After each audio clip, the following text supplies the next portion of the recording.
দেখা যাচ্ছে স্ক্রিন? হ্যাঁ স্যার। ওকে,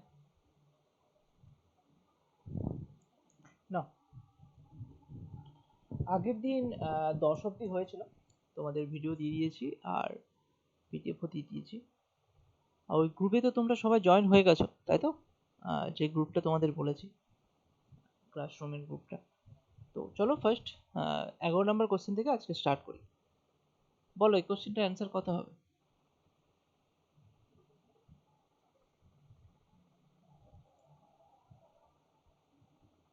অ্যান্সার দাও।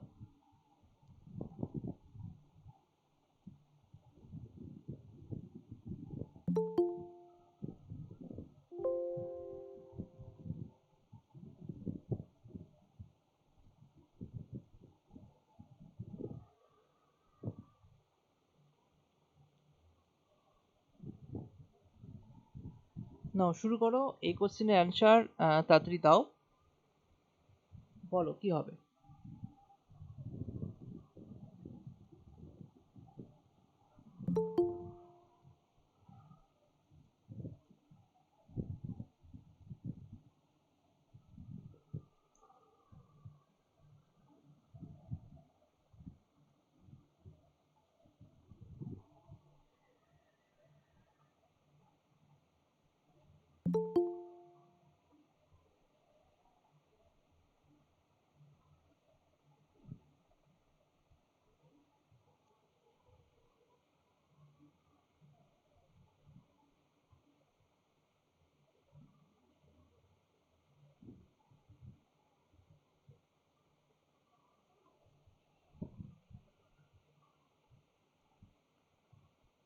দেখো কি বলেছে, 40 জন ছেলের প্রত্যেকের গড় বয়স 8 বছর এবং 50 জন মেয়ের প্রত্যেকের গড় বয়স 5 বছর। ঠিক আছে? যদি এইরূপ ছেলে এইরূপ ছেলে ও মেয়ের সংখ্যার অনুপাত 1:2 হয়, তবে তাদের একত্রে প্রত্যেকের গড় বয়স কত হবে? কত বেরোলো?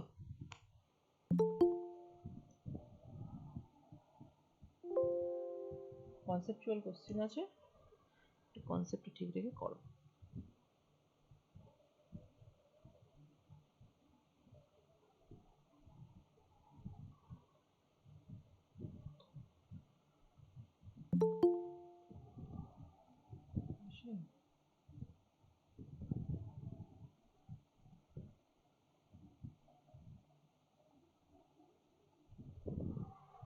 করো করো।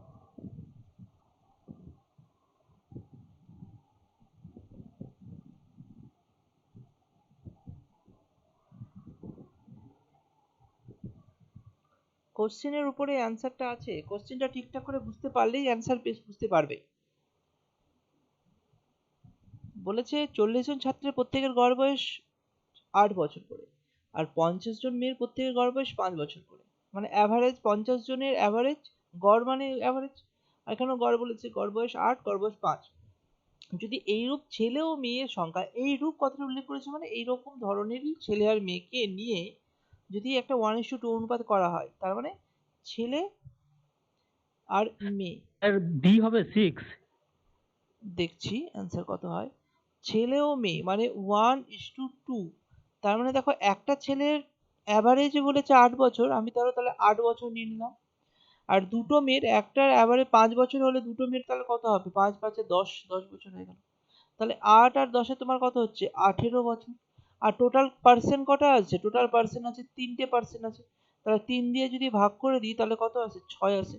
তাহলে অ্যাভারেজ তাহলে তাদের 6 হয়ে যাবে অ্যান্সার। কিভাবে পেলাম? যদি এইরূপ ছেলে ও মেয়ের সংখ্যার অনুপাত 1:2 হয়, তার মানে ছেলে 8 বছর, মেয়ে 5 × 2, 5 × 2, কারণ 5 করে আছে অ্যাভারেজে। তাহলে 5 বছর, দুটো মেয়ে বলেছে, তাহলে 5 × 2 মানে 10 বছর। তাহলে দুজনের মানে 3 জনের টোটাল 3 জনেরা 3 জনের যোগফল করলে কত হয়? 18 হয়। এবং 3 দিয়ে ভাগ করলে তার মানে তাদের অ্যাভারেজ মানে গড় পেয়ে গেলাম। এবার তুমি বলবে যে স্যার এটা তো রেশিও আছে, 1 আর 2 কেন ধরলেন? তুমি একটু বেশি করে ধরো, 5 দিয়ে ধরো। তাহলে আমি ধরো যদি ছেলে 5 ধরি, যদি ছেলে ধরো 5 ধরলাম, তাহলে মেয়ে কত হবে? এখানে 2 আছে, তার মানে 10টা মেয়ে। 5টা মেয়ে মানে তাহলে 8 বছর করে হলে কত হয়? 40 বছর। আর এখানে 5 বছর করে হলে 50 বছর, তাই তো? তাহলে টোটাল কত হচ্ছে? টোটাল হচ্ছে তোমার কত আসছে? 8 আর 5 এখানে 50 বছর হবে তো? 5 5 হ্যাঁ 10টা মেয়ে 50 বছর, টোটাল হচ্ছে 15 জন। আর এখানে টোটাল হচ্ছে তোমার 8 5 তার 130, তার অ্যাভারেজ কত হয় দেখো? 8 15 এটাকেও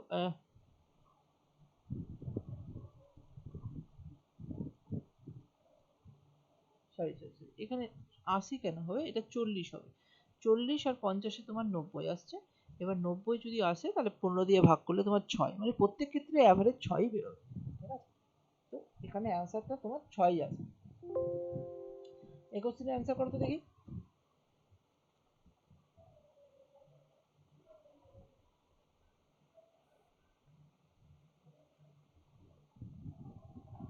করো এই কোশ্চেনটার অ্যান্সার বের করো।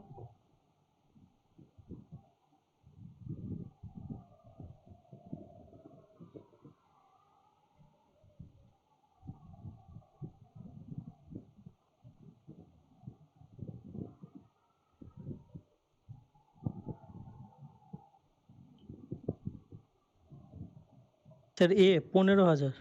15,000 হচ্ছে। তো এখানে একটা জিনিস বোঝো যে একটি ব্যক্তি 3 মাসে যা রোজগার করে 4 মাসে তা ব্যয় করে, তাহলে টোটাল তাদের বাৎসরিক সঞ্চয় বলেছে বছরে, এক বছরে সে 35,000 টাকা সঞ্চয় করেছে। তাহলে দেখো, ধরো আমি 4 মাস, 4 মান্থ, 4 মান্থ আর 4 মান্থ করলাম। কেন 4 মান্থ করলাম? কারণটা হচ্ছে টোটাল তাহলে তোমার আসলো 12 মান্থ, মানে 1 বছর, তাই তো? তাহলে দেখো 4 মাসে, 4 মাসে এখানে বলেছে 3 মাসে যা রোজগার করে 4 মাসে তা ব্যয় করে। তাহলে 4 মাসে দেখো, 4 মাসে 3 মাস, 3 মাস আর 1 মাস, 3 মাসের যে রোজগার করে, যে ইনকামটা করে, সেটা 4 মাস ধরে খায়। বা এটাই এটাই বলতে চাই, 4 মাসে তাদের খরচ হচ্ছে 3 মাসের ইনকামের সমান। তাহলে প্রত্যেক 4 মাস অন্তর অন্তর 1 মাস করে সেভ থেকে যাচ্ছে না? এখানেও 1 মাস, এখানেও 1 মাস, এটা হচ্ছে সেভিংস হয়ে যাবে, মানে সঞ্চয় হয়ে যাবে, ঠিক আছে? সেভিংস হয়ে যাবে 3 মাস, সেভিংস হয়ে যাবে 3 মান্থ। কত? 1 বছরের মধ্যে 3 মাস সেভিংস হয়ে যাবে। আর 3 মাস savings equal to total savings হচ্ছে 45,000 টাকা।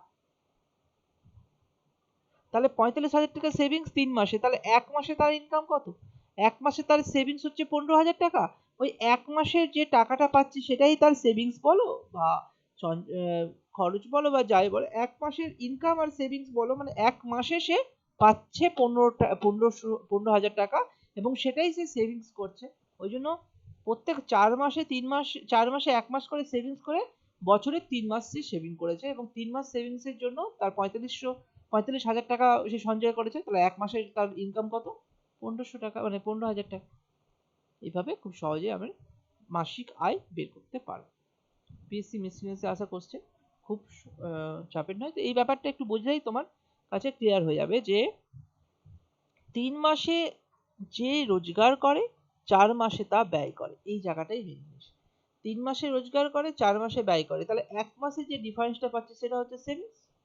তাহলে 4 মাসে 1 মাস সেভিংস থাকছে, তাহলে 12 মাসে 3 মাস সেভিংস থাকবে, আর 3 মাসে টোটাল 45,000 টাকা, তাহলে 1 মাসে 15,000 টাকা। পরে কোশ্চেন বলো, এই কোশ্চেন অ্যান্সার করো।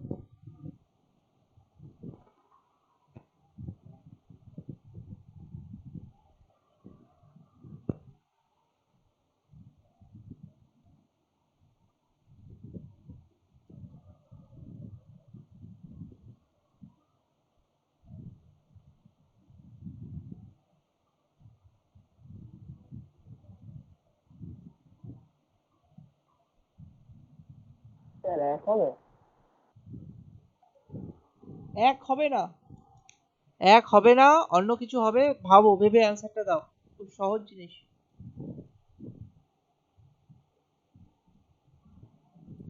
1.5। 1.5 ঠিক ধরেছো। আমি একটু কনসেপচুয়ালি বোঝাই ব্যাপারটা, হ্যাঁ, তাহলে তোমরা আইডিয়া পাবে।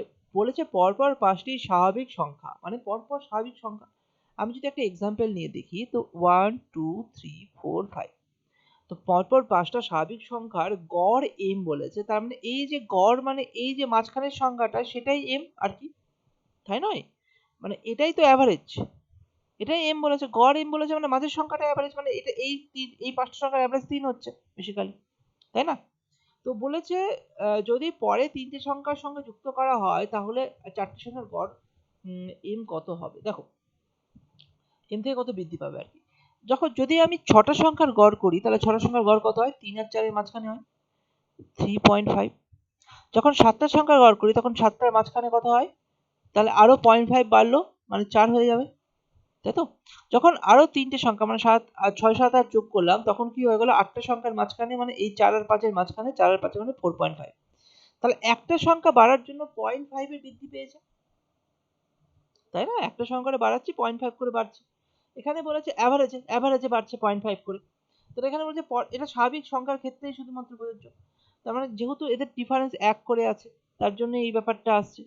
এটা জাস্ট আমি কনসেপচুয়ালি ব্যাপারটা বললাম। তাহলে m যদি পরের 3টে সংখ্যার সঙ্গে যুক্ত করা হয় তাহলে ওই 8টি সংখ্যার গড় m এর থেকে কত বৃদ্ধি পাবে? পরের 3টে সংখ্যার জন্য 3 ইনটু 1.5 মানে 0.5 মানে 1.5, তাহলে m এর সংখ্যা 1.5 বৃদ্ধি পাবে। তার মানে এখানে ধরো 1 2 3 4 5 5টা সংখ্যা আছে, 5টা সংখ্যার অ্যাভারেজ দিয়েছে m, তাই তো? তো অ্যাভারেজ m দিয়েছে, তাহলে পরের সংখ্যাগুলো কি হবে? m প্লাস 1 m প্লাস 2, হ্যাঁ, m প্লাস 1 m প্লাস 2, হ্যাঁ, এটা হচ্ছে m মাইনাস 1 m মাইনাস 2, তাই তো? তো এটা হয়ে গেল। এবার পরে আরো 3টে সংখ্যা 1 2 3, তাহলে এখানে কি কি আসবে? m plus 3 m plus 4 m plus 5।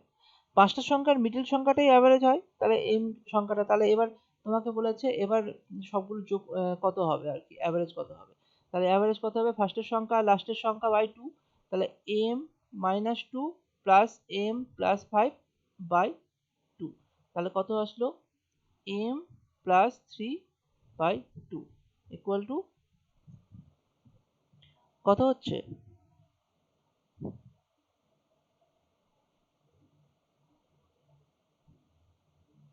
1.5 বাড়বে আর কি বেসিক্যালি অ্যাভারেজে। তাহলে m প্লাস এটা তুমি আলাদা আলাদা m বাই 2 প্লাস 3 বাই 2 0.5 পাবে 1.5,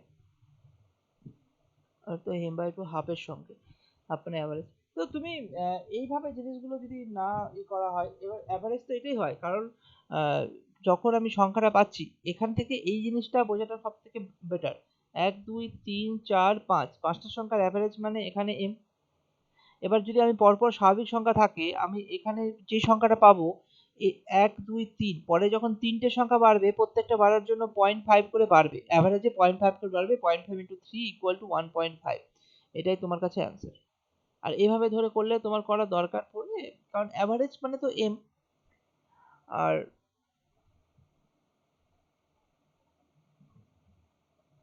তো তুমি এইভাবেও ভাবতে পারো, হ্যাঁ, এইটা যদি এইভাবে না ভেবে যদি এইভাবে ভাবো যে এই 5টা সংখ্যার অ্যাভারেজ হচ্ছে তোমার m। এবার যখন আরো 3টে সংখ্যা বাড়ানো হয়েছে তাহলে 3টে সংখ্যা মানে টোটাল 8টা সংখ্যা, 8টা সংখ্যার অ্যাভারেজ কত হবে? এই 4টে সংখ্যা বাদ দিয়ে মানে এই জায়গাটাই হবে অ্যাভারেজটা। তাহলে m প্লাস 1 m প্লাস 2 এর মাঝখানে তাহলে কত হবে? m plus 1.5। এখানেও তোমাকে আনসার বের করতে পারো। ও হ্যাঁ, ঠিকই তো আছে, তো বেরিয়ে গেছে এখানে m আর m যোগ করে তো 2m আসছে প্লাস 3, তাহলে সেক্ষেত্রে 2m by 2 plus 3 by 2 equal to m আর m কেটে এখানে m প্লাস 1.5, তাই তো বলি, এটাতে এখানে অ্যান্সার বেরোবে না। তাহলে যেভাবে ইচ্ছা সেভাবে অ্যান্সার তুমি বের করতে পারো, তবে শর্টকাট মেথডটাই বেটার হয়। পরে কোশ্চেন, পরে কোশ্চেন।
বলো অ্যান্সার কত হচ্ছে বলো।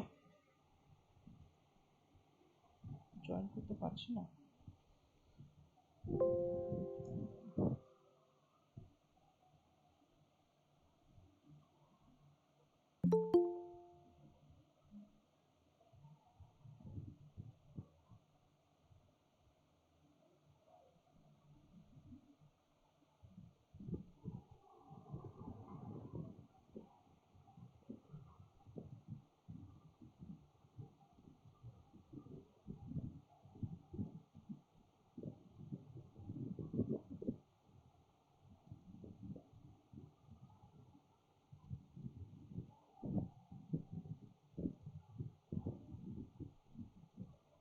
করো করো করো, দেখো এই কোশ্চেনটার অ্যান্সার আমি তোমাদের আগেই দিয়ে দিয়েছি, তোমরা যদি মান বেড়ে যাবে তো।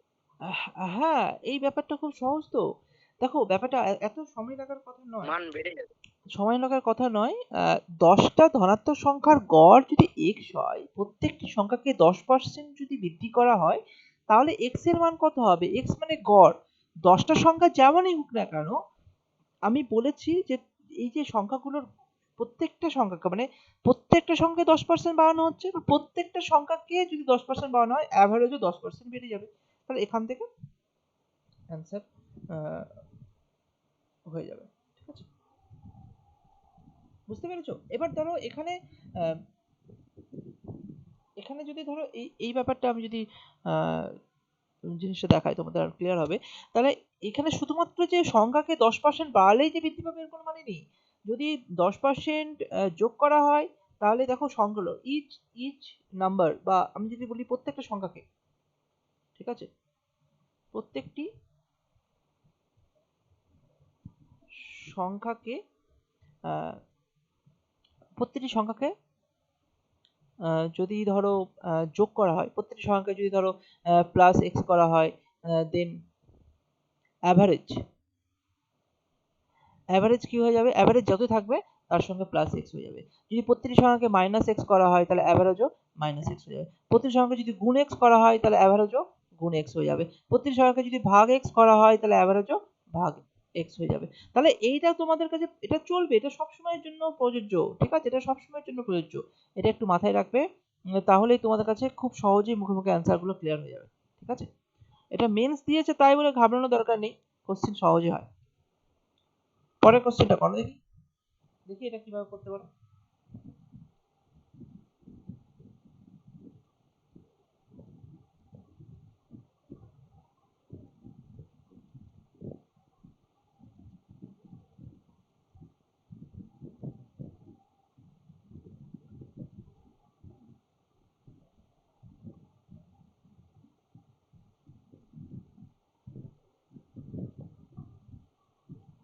Sir C 15:4। 15:4। দেখো এটা অনেকে এক্স ধরে করেছো, এক্স ধরে করবে ঠিক আছে, কিন্তু একটু কনসেপ্টটা বোঝো। ঠিক আছে, পিতা পুত্রের অঙ্ক মানে বয়স সংক্রান্ত প্রবলেম একটা আসেই আসে। ঠিক আছে, তো কিরকম ভাবে করব, একটা জিনিস তোমরা প্রথমে ভাববে এটা বর্তমান, এটা হচ্ছে আগে, এটা হচ্ছে পরে। কিরকম ভাবে করব দেখো, প্রথমে যখনই তোমাকে বললো পিতা ও পুত্রের বর্তমান বয়সের সমষ্টি ৬৮ বছর, তাহলে আমি যদি এখানে পিতা ধরি, পিতা, আর এখানে পুত্র, রেশিও করে রাখলাম পিতা আর পুত্র, বা আলাদা আলাদা করে রাখলাম। বলেছে বর্তমান তাদের সমষ্টি কত? ৬৮ বছর। তাহলে এটা কি হচ্ছে? সমষ্টি। ঠিক আছে, এবার বলেছে ৮ বছর আগে তাদের বয়সের অনুপাত ছিল ১২:১। তাহলে বর্তমান থেকে ৮ বছর আগে কিন্তু, ঠিক আছে, -8। বর্তমান থেকে ৮ বছর আগে তাদের বয়সের সমষ্টি কত ছিল? বয়সের রেশিও কত, অনুপাত কত ছিল? যে 12:1। ঠিক আছে, আচ্ছা, তো একটা জিনিস সবসময় মনে রাখবে যে তাদের যে বয়সের এখানে দেখো এই ব্যাপারটা করলে হয়ে যাবে। তাহলে ৮ বছর আগে তাদের সমষ্টি কত হবে, এখান থেকে যদি যায় ৬৮ থেকে দুজনেরই ৮ বছর কমবে, মানে ৮ প্লাস ৮ মাইনাস 8 প্লাস 8, তাহলে ইকুয়াল টু -16 কমবে। তো 68 থেকে 16 করলে হয়ে যাবে 52। ঠিক আছে, তাহলে এবার তুমি এটাকে একটু দেখো যে দুটোর রেশিওর যোগফল কত, মানে অনুপাতের যোগফল কত। 12 আর 1 অনুপাতের যোগফল 13, এবং 13 মানেই হচ্ছে 52। 13 মানে 52 হলে কত দিয়ে গুণ করছি না 4 দিয়ে গুণ করছি, 4 13 52। তাহলে এখানে এটাকেও 4 দিয়ে গুণ করবে, এটাকেও 4 দিয়ে গুণ করবে, তাহলে 4 12 48, আর এখানে 4 1 4। তাহলে তাদের আগে 8 বছর আগে, বর্তমান থেকে 8 বছর আগে তাদের বয়স কত ছিল সেটা আমার কাছে বেরিয়ে গেল, তাই না? এই 48 বছর আর 4 বছর সেটা আমার কাছে বেরিয়ে গেল। এবার কোশ্চেনটা করেছে যে 4 বছর পরে ওর অনুপাত কত হবে। 4 বছর পরে বলতে এর 4 বছর পরে না, কিন্তু আগের 4 বছর পরে না। সবসময় আগে বা পরে ডিপেন্ড করবে হচ্ছে সবসময় বর্তমান বয়স থেকে দেখতে হবে। তো বর্তমান বয়স থেকে 4 বছর পরে কত হবে, প্লাস 4 বছর পরে কত হবে। এবার দেখো এই সময় ছিল 48 বছর, তাহলে এই জায়গা থেকে এই জায়গায় আসতে তার কত বছর দিতে হলো না 8 বছর প্লাস 4 বছর, তাহলে তোমার হচ্ছে টোটাল 12 বছর। তাহলে 12 বছর চেঞ্জ হচ্ছে, তাহলে 48 প্লাস 12 হয়ে যাবে পিতা, এবং পুত্র কত হয়ে যাবে না 48, এখানে কত হলো 4 প্লাস 12, তাহলে তোমার কাছে টোটাল হয়ে যাবে হচ্ছে 60:16। তাহলে এবার 4 দিয়ে কাটলে 4 থেকে 4 15 60, আর 4 4 16, তাহলে 15:4, এটাই অ্যান্সার বেরোচ্ছে। কনসেপ্ট ঠিক রাখো, তারপরে আরো অনেক কিছু তাড়াতাড়ি হয়ে যাবে। আগে কনসেপ্টটা ঠিক রাখাটা খুব দরকার। কোশ্চেন প্রথমে কনসেপচুয়ালি জিনিসটা বুঝতে যখন ধরো এখানে যদি পিতা পুত্রের বর্তমান বয়সের সমষ্টি যদি বর্তমান কথাটা উল্লেখ নাও থাকে, শুধু যদি থাকে যে পিতা পুত্রের বয়সের সমষ্টি 68, তো বয়সের সমষ্টি কিছু না থাকলে সেটা বর্তমান আমরা ভেবে নেব, প্রথম কথা। সেকেন্ড, 8 বছর আগে যখন বলেছে সে আগেটা কোথা থেকে আগে, না সবসময় বর্তমান থেকেই আগে হয়। আর এখানে 4 বছর পরে বলছে তো কোথা থেকে পরে, না বর্তমান বয়স থেকেই পরে, 4 বছর পরে। এটা মাথায় রাখবে, ঠিক আছে? 4 বছর পরে বলতে এটা বর্তমান বয়স থেকেই দেখাতে হবে, বর্তমান থেকেই, ঠিক আছে? আর এখানে 4 বছর আগে মানে এটাও বর্তমান থেকে, ঠিক আছে? চলো, তাহলে আশা করি এটা অ্যান্সার তোমরা বুঝতে পেরেছো। আমি আরেকবার জাস্ট একটু দেখিয়ে দিই। বর্তমান বয়স কত ছিল, 68 ছিল। আর আমাদের আগের অনুপাত দিয়েছে, তো আগের অনুপাতের সমষ্টি তো নেই জানা, তাহলে আগের বয়সের বয়সটাকেও আমি নিয়ে চলে গেলাম আগে। তাহলে কত বছর বিয়োগ করবো না 16 বছর, কেন না দুটো পার্সন আছে পিতা আর পুত্র, তো দুজনের 8 বছর 8 বছর কমবে যোগফলে, তাহলে 16 কমে গেল, হলো 52 হয়ে গেল। তাহলে এদের রেশিওর যোগফল কত, মানে অনুপাতের যোগফল 13 হলো। 13 ইকুয়াল টু 52 যদি করি, তাহলে একটা ইউনিট 1 রেশিও ইকুয়াল টু পেয়ে গেলাম 1 অনুপাত, মানে হয়ে গেল 4। 4 করে হচ্ছে, তো এখানে 12 অনুপাত আছে, এখানে 1 অনুপাত আছে, তো 4 12 48, আর এখানে হচ্ছে 4। তাহলে সেইভাবে দেখতে গেলে 48 বছর 4 বছর হলো 8 বছর আগে। আর আমার জিজ্ঞাসা করেছে 4 বছর পরে, তাহলে টোটাল ডিফারেন্স কত, 8 বছর আর 4 বছর, টোটাল হচ্ছে 12 বছরের ডিফারেন্স। তো 12 বছর বাড়িয়ে দিলাম, সবার 12 বছর করে বাড়িয়ে দিলাম, তাহলে এখানে রেশিও আসলো 4:4। এটা হবে অ্যান্সার, ঠিক আছে? আশা করি এই কোশ্চেনটা বারবার করে কেন দেখানো, কারণ এই কোশ্চেনটা খুব এসেছে, ওই জন্যই দেখানো। চলো পরের কোশ্চেনে যাই। বলো এই কোশ্চেনটার অ্যান্সার কত হচ্ছে?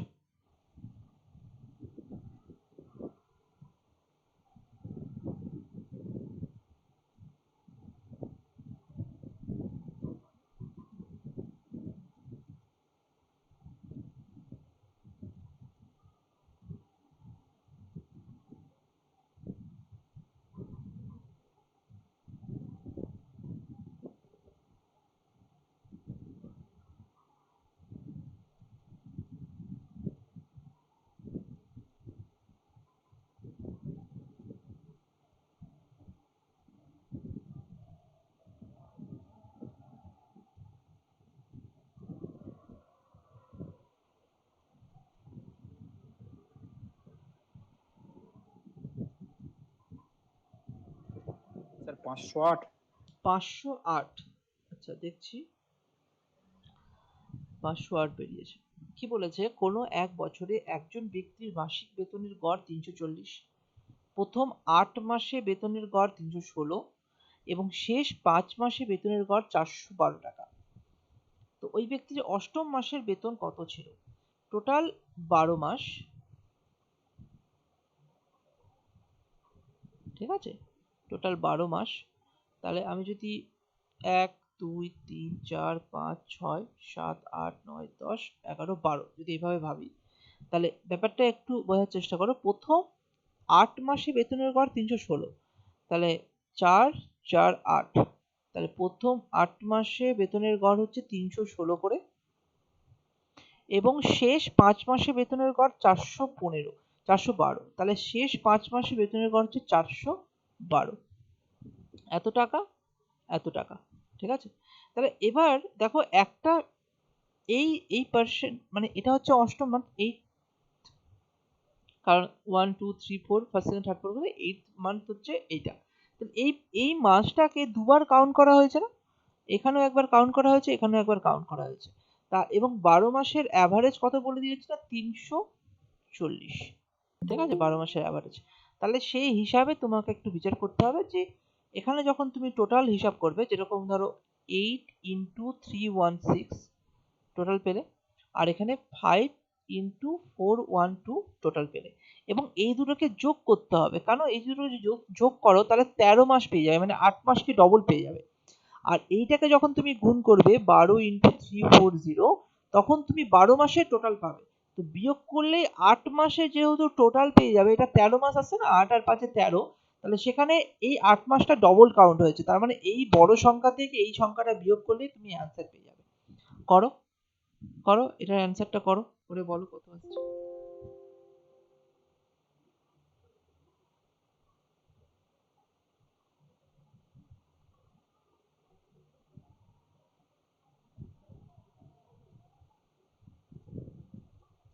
করো এই কোশ্চিনটা করো, করে বলো কত আসছে। তাহলে 8 ইন্টু 316 কত আসছে? 6 48, 4 8 1 8 4 12 2 1 3 4 3 24 25 2528, আর এখানে 0 5 1 5 6 আর 4 5 20 2028 25 2 আর 2528, তাহলে এখানে 8 8 আর এখানে 45 4588, আর এখানে তুমি যদি করো তাহলে কত আসছে 12 আর 34, 4 দুগুণে 8 আর 4 কে 4 3 দুগুণে 6 4 4 6 4 8 6 0 1, আর এখানে আসছে 3 একে 3 4 40 4080, তাহলে এখান থেকে তুমি এই সংখ্যাটা থেকে, তার মানে টোটাল হচ্ছে 4588, আর 4080 বিয়োগ করে দাও, তাহলে কত আসছে এখানে 8 এখানে 0 এখানে 5 এখানে 0, তাহলে 508 অপশন ডি হয়ে যাবে অ্যান্সার। কিছু কিছু কোশ্চেন তো ক্যালকুলেশন করতেই হবে, এখানে শর্টকাট করতে গেলে তোমার ক্যালকুলেশন অনেক বেড়ে যাবে। ঠিক আছে, এখানে অ্যাভারেজ ধর 340 যদি দেখি, 340 থেকে এটা অনেকটাই বেশি হবে, এটা অনেকটাই কম, একটু হ্যাপাজার্ড তোমার নাম্বার চলে আসবে, তো তার জায়গায় এইখানে গুণ করাটাই খুব ভালো। ঠিক আছে, শর্টকাট অ্যাপ্লাই এখানে না করাটাই বেটার, কারণ এক্সামে দেখবে, এক্সামে কিছু কোশ্চেন থাকে মুখে অ্যান্সার হয়ে যায়, কিছু কোশ্চেন থাকে ক্যালকুলেশন করতেই হবে, তো তোমাকে কিছু কোশ্চেনের উপর ডিপেন্ড করে ক্যালকুলেশন হয়তো করতে হবে, সেইভাবে তোমাকে ভেবে নিতে হবে। চলো পরে কোশ্চেন করো, এই কোশ্চেন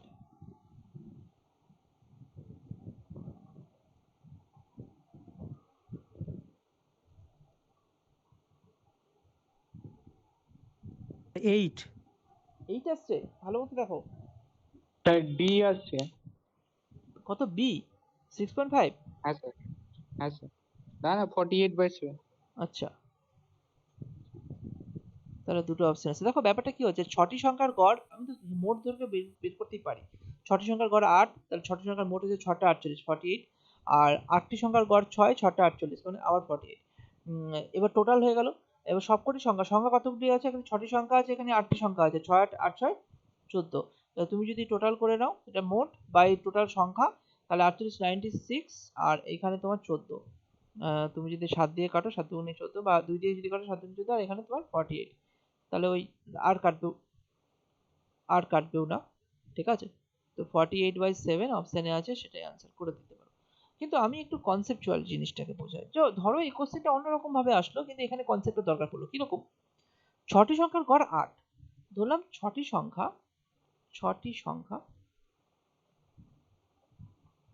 6টি সংখ্যার গড় কত না 8, ঠিক আছে। আর এখানে 8টি সংখ্যা, 8টি সংখ্যার গড় কত? না 8টি সংখ্যার কত? 6। তাহলে আমি সবগুলোতেই ধরো যে এখানে 6 আছে, তাহলে 6 আমি সবগুলোতেই ধরে নিলাম, 6 সবগুলোতে ধরে নিলাম। তাহলে ভাবলাম যে 8 আর 6 সবগুলোরই সংখ্যা হচ্ছে 6। তাহলে 6 এর সংখ্যা বেশি হবে, কারণ এই যে বেশিটা আছে সেটা সবার মধ্যে ভাগ হয়ে যাবে। তাহলে গড়টা তো সেই রকমই বলে। তাহলে এখানে কত বেশি আছে? 2 বেশি আছে। সংখ্যা কটা আছে? 6টা সংখ্যা আছে, তাহলে 12। তাহলে এই 12টা কতজনের মধ্যে ভাগ হয়ে যাবে? না 14 জনের মধ্যে ভাগ হয়ে যাবে। তাহলে তুমি দেখো 6 পূর্ণ প্লাস 6/7, তাহলে বেসিক্যালি এটাও তাই আছে, 642 মানে 48/7ই আছে। তাহলে এটাও আমি অ্যান্সার করতে পারবো, যেটা ইচ্ছে। তাহলে দু রকমই কনসেপ্ট তোমাকে দেখিয়ে দিলাম।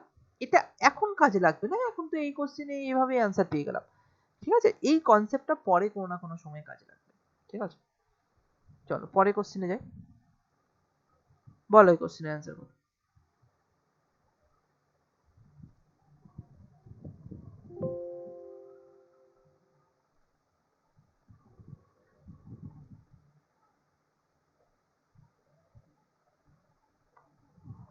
পিএসসি ফুড এসআই এর কোশ্চেন, এটা 2019-এ এসেছে।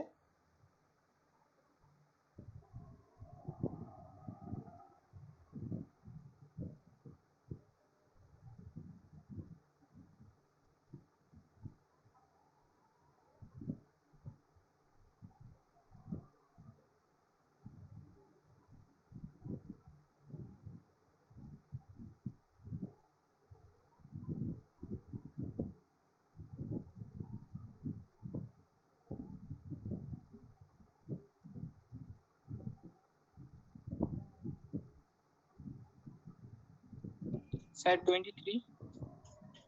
23 আসছে অ্যান্সার। আচ্ছা স্যার দেখছি 23 বাকিদের। 23 আসছে। আচ্ছা দেখো 7 বছর পূর্বে এ ও বি এর বর্তমান, তাহলে এখানে পূর্বে মানে আগে, তাই তো? তো পূর্বে, বর্তমান আর পরে যদি কিছু দেয়, পরে তো কিছু দেয়নি, পরেও দিয়েছে। ওকে, তাহলে ব্যাপারটা একটু বোঝো, এই রকম ফরম্যাট আমি করব, তাহলে আমাদের কাছে ভুল হওয়ার চান্স থাকবেই না। তাহলে এ আর বি দুটো বলেছে, 7 বছর পূর্বে এ ও বি এর বর্তমান অনুপাত ছিল 3:4। তাহলে বর্তমান থেকে 7 বছর আগে, তাহলে 7 বছর আগে -7, 7 বছর আগে তাদের বয়সের কত রেশিও ছিল? 3:4। 9 বছর পরে তাদের বয়স অনুপাত 7:8। 9 বছর পরে মানে +9, 9 বছর পরে তাদের অনুপাত ছিল 7:8। তাহলে বি এর বর্তমান বয়স কত? ঠিক আছে, এটা দেখো এটা কিভাবে একটু শর্টকাটে করা যায়। যে এখানে খুব সহজেই তুমি বলতে পারো এটা রেশিও কত, এটা ডিফারেন্স কত, এটা ডিফারেন্স হচ্ছে 1, এটা ডিফারেন্সও 1। হ্যাঁ, আচ্ছা এটা ডিফারেন্স, দুটো ডিফারেন্স 1 আছে, সেম আছে। এবার তুমি দেখো তো 3 থেকে কত বেড়েছে এই জায়গাটা, কত ইউনিট বেড়েছে 3 থেকে? এখানে বয়স বছর কত বেড়েছে, এখানে যদি আমি দেখি বছর কত বেড়েছে, শর্টকাটটা আমি একটু দেখাচ্ছি। এখানে কত বছর বেড়েছে? 7 + 9, তাহলে 16 বছর বেড়েছে, 16 ইয়ার্স, তাই তো? আর এইখানে ইউনিট কত বেড়েছে দেখো তো, 3 থেকে কত ইউনিট বেড়েছে? 3 থেকে 4 ইউনিট বেড়েছে। আর এখানে কত ইউনিট বেড়েছে? এখানেও 4 ইউনিট বেড়েছে। তাহলে আমি ইজিলি বলতে পারবো যে 4 ইউনিটের যে ডিফারেন্সটা হয়েছে সেটা 16 বছর, মানে 4 ইউনিট ইকুয়াল টু 16 ইয়ার্স। এটা কেন বলতে পারছি? এটা একটা কারণেই বলতে পারছি, যেহেতু এদের দুজনের বয়সের ডিফারেন্স 1 বছর, দুটোই সেম আছে, 1 বছর না, সেম আছে, সেম। সেম কেন? যার বয়স যতই হয়ে যাক না কেন, ঠিক আছে, এ আর বি এর বয়স পূর্বে আর পরে যতই যেমনই রেশিও হয়ে যায় না কেন, তাদের বয়সের ডিফারেন্স সবসময় সমান থাকতে হবে। এখানেও 1 ইউনিট আছে, এখানেও 1 ইউনিট আছে, মানে সমান আছে, তার জন্যই দেখো এটা মিলে গেছে, 4 আর 4 এখানে মিলে গেল। যদি সমান না থাকতো তো সমান করে নিতে হয়। যেরকম কোনো কোশ্চেন আমি করিয়েছি, দাঁড়াও 1 সেকেন্ড, এখানে দেখো এটা যদি আমি একটু উল্লেখ করি, 12:1 ছিল, ঠিক আছে? তো আমি এটাকে যদি একটু দেখানোর চেষ্টা করি, তখন 12:1 ছিল। আর এইখানে কত হচ্ছে? 15:4 হচ্ছে। তাহলে এদের ডিফারেন্স যদি 1 হচ্ছে, এটা কত ডিফারেন্স? 11 ডিফারেন্স আসছে। আর এখানে কত ডিফারেন্স আসছে? এটা তোমার আসছে 4 থেকে 15 বাদে এটাও 11 ডিফারেন্স। হ্যাঁ, ডিফারেন্স তো সেম আসছে। তাহলে দেখো ডিফারেন্স যখন সেম আসছে, তখন দেখো 4 থেকে এটাও +3 করলে আসছে, এটাও +3 করলে আসছে, এবং +3 ইউনিট মানে এখানে টোটাল কত হচ্ছে 12 বছর আসছে না, 8 আর 4 12 বছর, তাহলে এটা হচ্ছে তোমার 12 বছর। তাহলে 1 ইউনিট মানে হচ্ছে তোমার 3 বছর। তাহলে ডাইরেক্টলি দেখো প্রত্যেকটা বছরই তোমার বেরিয়ে যাবে। কেমন করে বেরোচ্ছে, যদি পার ইউনিট 3 বছর করে হয়, দেখো 3 কেন হবে, 4 হবে, 4 দিয়ে ভাগ করতে হবে না, 3 ইউনিট মানে যদি 12 বছর হয়, তাহলে 1 ইউনিট মানে 4 বছর। তাহলে দেখো 4 12 48 হচ্ছে, এখানে 4 হচ্ছে, 4 15 60 হচ্ছে, আর এখানে 4 4 16 হচ্ছে, সবই মিলে যাচ্ছে। ঠিক আছে, তাহলে যখন তাদের ডিফারেন্সটা সমান থাকছে, তখন তাদের যে ইউনিটগুলো সেই চেঞ্জেসগুলো সমান হচ্ছে, 12 থেকে 15 হচ্ছে, 11 থেকে 1 থেকে 4 হচ্ছে, 3 ইউনিট হচ্ছে, এবং বয়স হয়তো 12 আসছে। তাহলে এই ব্যাপারগুলো আমার কাছে খুব ইজি হয়ে যাবে যদি আমি তাদের ডিফারেন্সটা সমান করে দিই। তো এই যে কোশ্চেনটা আমি তোমাদের করাচ্ছিলাম, কোথায় কোশ্চেন, এইটা, এখানে দেখো, এখানে অনেক রকম এক্স ধরে করা যেত কোশ্চেনটা, আমি এক্স ধরে করতে চাইলাম না। আমি ভাবলাম যে না, রেশিওর মধ্যে থেকে দেখি, চেষ্টা করি কিভাবে করা যেতে পারে। দেখছি 3 আর 4 বলে দিয়েছে আগে, আর 7 আর 8 বলে দিয়েছে অনেক কয়েক বছর পরে। তাদের ডিফারেন্স কিন্তু একই আছে, এখানেও এক আছে, সেম আছে, 1 থাক 2 থাক 3 থাক যাই থাক, কিন্তু সেম আছে। সেম থাকার জন্য আমি দেখছি 3 থেকে 7 কত ইউনিট গ্যাপ হয়েছে, 4 ইউনিটের গ্যাপ হয়েছে, 4 থেকে 8 সেটাও 4 ইউনিট সমান, এবং এই দুটো 4 ইউনিট মানে হচ্ছে 16 বছর, কারণ 7 বছর আগে আর 9 বছর পরে, 7 আর 9 যোগ করলে 16 বছর। তাহলে 1 ইউনিট, তাহলে অতএব 1 ইউনিট ইকুয়াল টু, তাহলে কত হয়ে যাচ্ছে এখানে তোমার 4 ইউনিট মানে হচ্ছে তোমার 16 বছর, 4 ইউনিট মানে হচ্ছে 16 বছর, তাহলে 1 ইউনিট মানে 4 বছর, তাই তো। এবার এবার দেখো কি বলছে, বি এর বর্তমান বয়স চেয়েছে, মানে এই জায়গাতে বি এর বর্তমান বয়স, মানে এখানে এ আর বি এর রেশিওটা তোমাকে জানতে হবে। তো রেশিও তো নয়, বর্তমান বয়সটা জানতে চাইছে। দেখো তোমার তো খুব ইজিলি হয়ে যাবে। তাহলে তোমাকে এইটা ভ্যালু বের করো, এই ভ্যালুটা যদি তুমি বের করে থাকো, এই ভ্যালুটা কত হচ্ছে, এটাকে কত ইউনিট করে গুণ করব, 4 ইউনিট করে গুণ করবো, তাহলে 4 4 16, তাই তো, পার ইউনিট মানে 4 বছর, তাহলে এটা 4 ইউনিট আছে মানে 16 বছর।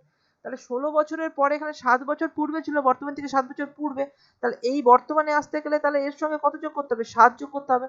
তাহলে 16 প্লাস 7 কত হচ্ছে, 23, এটা অ্যান্সার হয়ে গেল।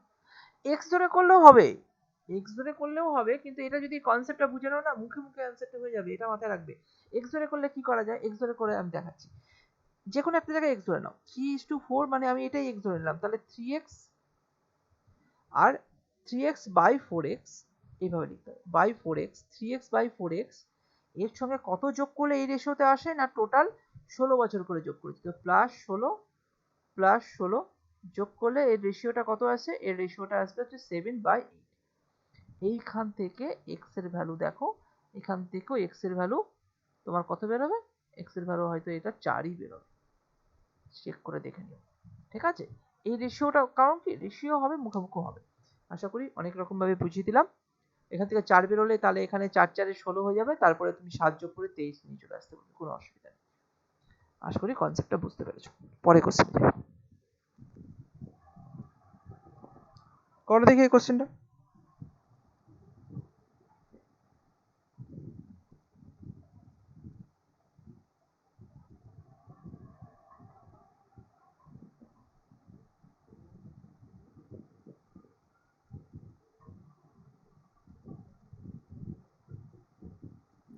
স্যার 50, কত হ্যাঁ আসছে, স্যার, ডি আসছে 50, 50।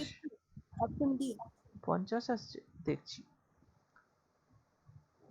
দেখো এখানে একটি ব্যক্তি তার 2 যমজ ছেলের বর্তমান বয়সের গড় 30 বছর, ওই ব্যক্তিও এক ছেলের বয়সের গড় 5:2। আচ্ছা একটা জিনিস দেখো, যেহেতু ছেলে দুটো যমজ, তাহলে এক ব্যক্তিটি 5 রেশিও, ব্যক্তিটি ধরো ব্যক্তিটি 5, প্রথম ছেলে ফার্স্ট, বা প্রথম ছেলে হোক বা সেকেন্ড, ফার্স্ট হোক আর সেকেন্ড হোক, দুটোর তো যমজ, তাহলে দুটোরই রেশিও তাহলে 2:2 আমি বলতে পারি, তাই না। 5:2 যদি হয় তাহলে এটাও তো 2, তাহলে আমি এবার যদি আমি এই রকম রেশিও একটা তৈরি করি, কারণ 3টে পার্সেন্ট আছে, কারণ 3টে পার্সেন্টের এক ব্যক্তি ও তার দুই যমজ ছেলের বর্তমান বয়সের সমষ্টি, মানে তিনজনের বর্তমান বয়সের সমষ্টি বলেছে, বর্তমান বয়সের গড় বলেছে 30 বছর। তাহলে সমষ্টি তাহলে কত হবে? এটার রেশিও কত হচ্ছে? এটার রেশিও হচ্ছে 9 ইউনিট, তাই তো? আর তাহলে এটার সমষ্টি কত হবে? 30 ইন্টু 3।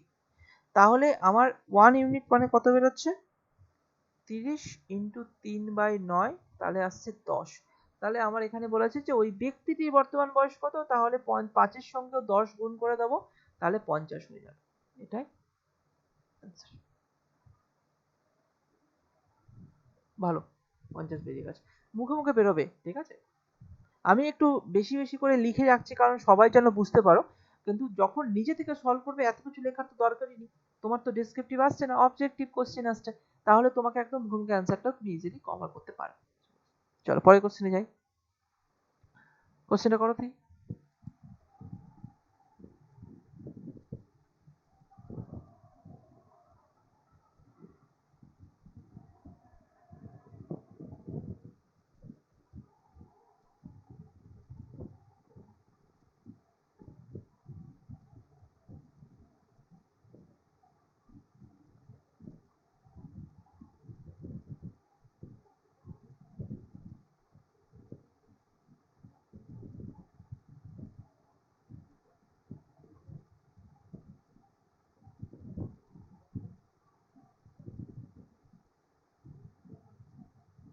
স্যার এ আসছে 44.15।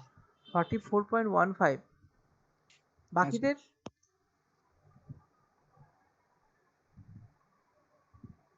দেখো এখানে বলেছে একজন ফল বিক্রেতা 32 বাক্স আম প্রতি কেজি 55 টাকা করে, 41 বাক্স আম, তাহলে প্রতি কেজি প্রতি বাক্স 55 টাকা করে বলতে গেলে তার মানে তোমার কি হচ্ছে, অ্যাভারেজ হচ্ছে 55 টাকাটা। মানে আমি যদি এখানে 32 বক্স বলি, 32 বক্সে প্রত্যেক বক্সে কত টাকা করে আম আছে না 55 টাকার আম আছে, মানে তাদের অ্যাভারেজ হচ্ছে 55। টোটাল করতে গেলে 55কে 32 দিয়ে গুণ করতে হবে, টোটাল আমি করছি না, আমি অ্যাভারেজটা ধরছি। তাহলে অ্যাভারেজ যদি ধরি, মানে গড় যেটা আছে 55 টাকা, 32টা বক্সের অ্যাভারেজ 55। এখানে 41টা বক্স, 41 বক্স 41 বক্সের অ্যাভারেজ তাহলে কত? এখানে 41 বক্সের অ্যাভারেজ আমি এখানে ধরলাম তাহলে 35। আচ্ছা, তারপরে তোমার এখানে 15টা বক্স আছে, তাহলে 15 বক্স। তো 15 বক্সের আম প্রতি বক্সে কত? 46 টাকা করে। তাহলে এখানে তাহলে তো আমি ধরলাম তাহলে এটার অ্যাভারেজ তাহলে কত হয়ে গেল? 46 টাকা, 46। তাহলে এবার এবার তুমি এটাকে কি করতে পারো, তাহলে প্রতি বক্সে গড় দাম কত? মানে এখানে যদি আমার এটার পুরো ক্যালকুলেশন করতে হয়, তো কিভাবে করতে হবে, যে 32 ইন্টু 55 যোগ, মানে পুরো টাকাটাকে বের করো না, পুরো টাকা, টোটাল টাকা বাই টোটাল বক্স। তো টোটাল টাকা হচ্ছে তার মানে 41 ইন্টু 35 প্লাস কত 15 ইন্টু 46 বাই 32 প্লাস 41 প্লাস 15। এখান থেকে যেটা অ্যান্সার হবে সেটা অ্যান্সার হবে। এবার আমি যদি একটু শর্টকাটটা অ্যাপ্লাই করি, দেখি তো এই শর্টকাটে অ্যাপ্লাই করা যায় কিনা। আমি ধরলাম সব থেকে লোয়েস্ট বক্সে যে 32টা, তো 35টা, তাহলে সবগুলোই 35টা আছে, তাহলে অ্যাভারেজ আমি 35টা প্লাস হবে।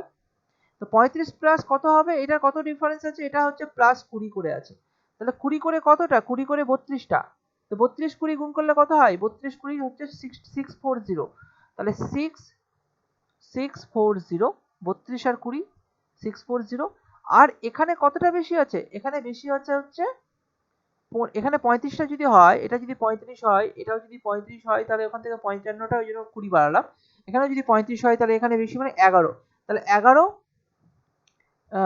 প্লাস 11 ইন্টু 15, 15 ইন্টু 11 মানে 165, তাহলে বাই কতগুলো না টোটাল সংখ্যক কত হচ্ছে? 41 আর 15তে হচ্ছে তোমার আচ্ছা 32 আর 41 হচ্ছে তোমার 73, 73 আর 5 78 আর 88, তাহলে 88 দিয়ে ভাগ করে দিতে হবে। তাহলে তুমি এবার অ্যাভারেজ করার জন্য এটা 88 দিয়ে ভাগ করলাম, মানে এটার অ্যাভারেজ তো পেয়ে গেছি, এটা তো অ্যাভারেজ পেয়ে গেছি, 35 তিনটার অ্যাভারেজ পেয়ে গেছি, এক্সট্রা যেটা পড়েছিল সেটাকে 88 দিয়ে ভাগ করে অ্যাভারেজ পেয়ে গেলাম।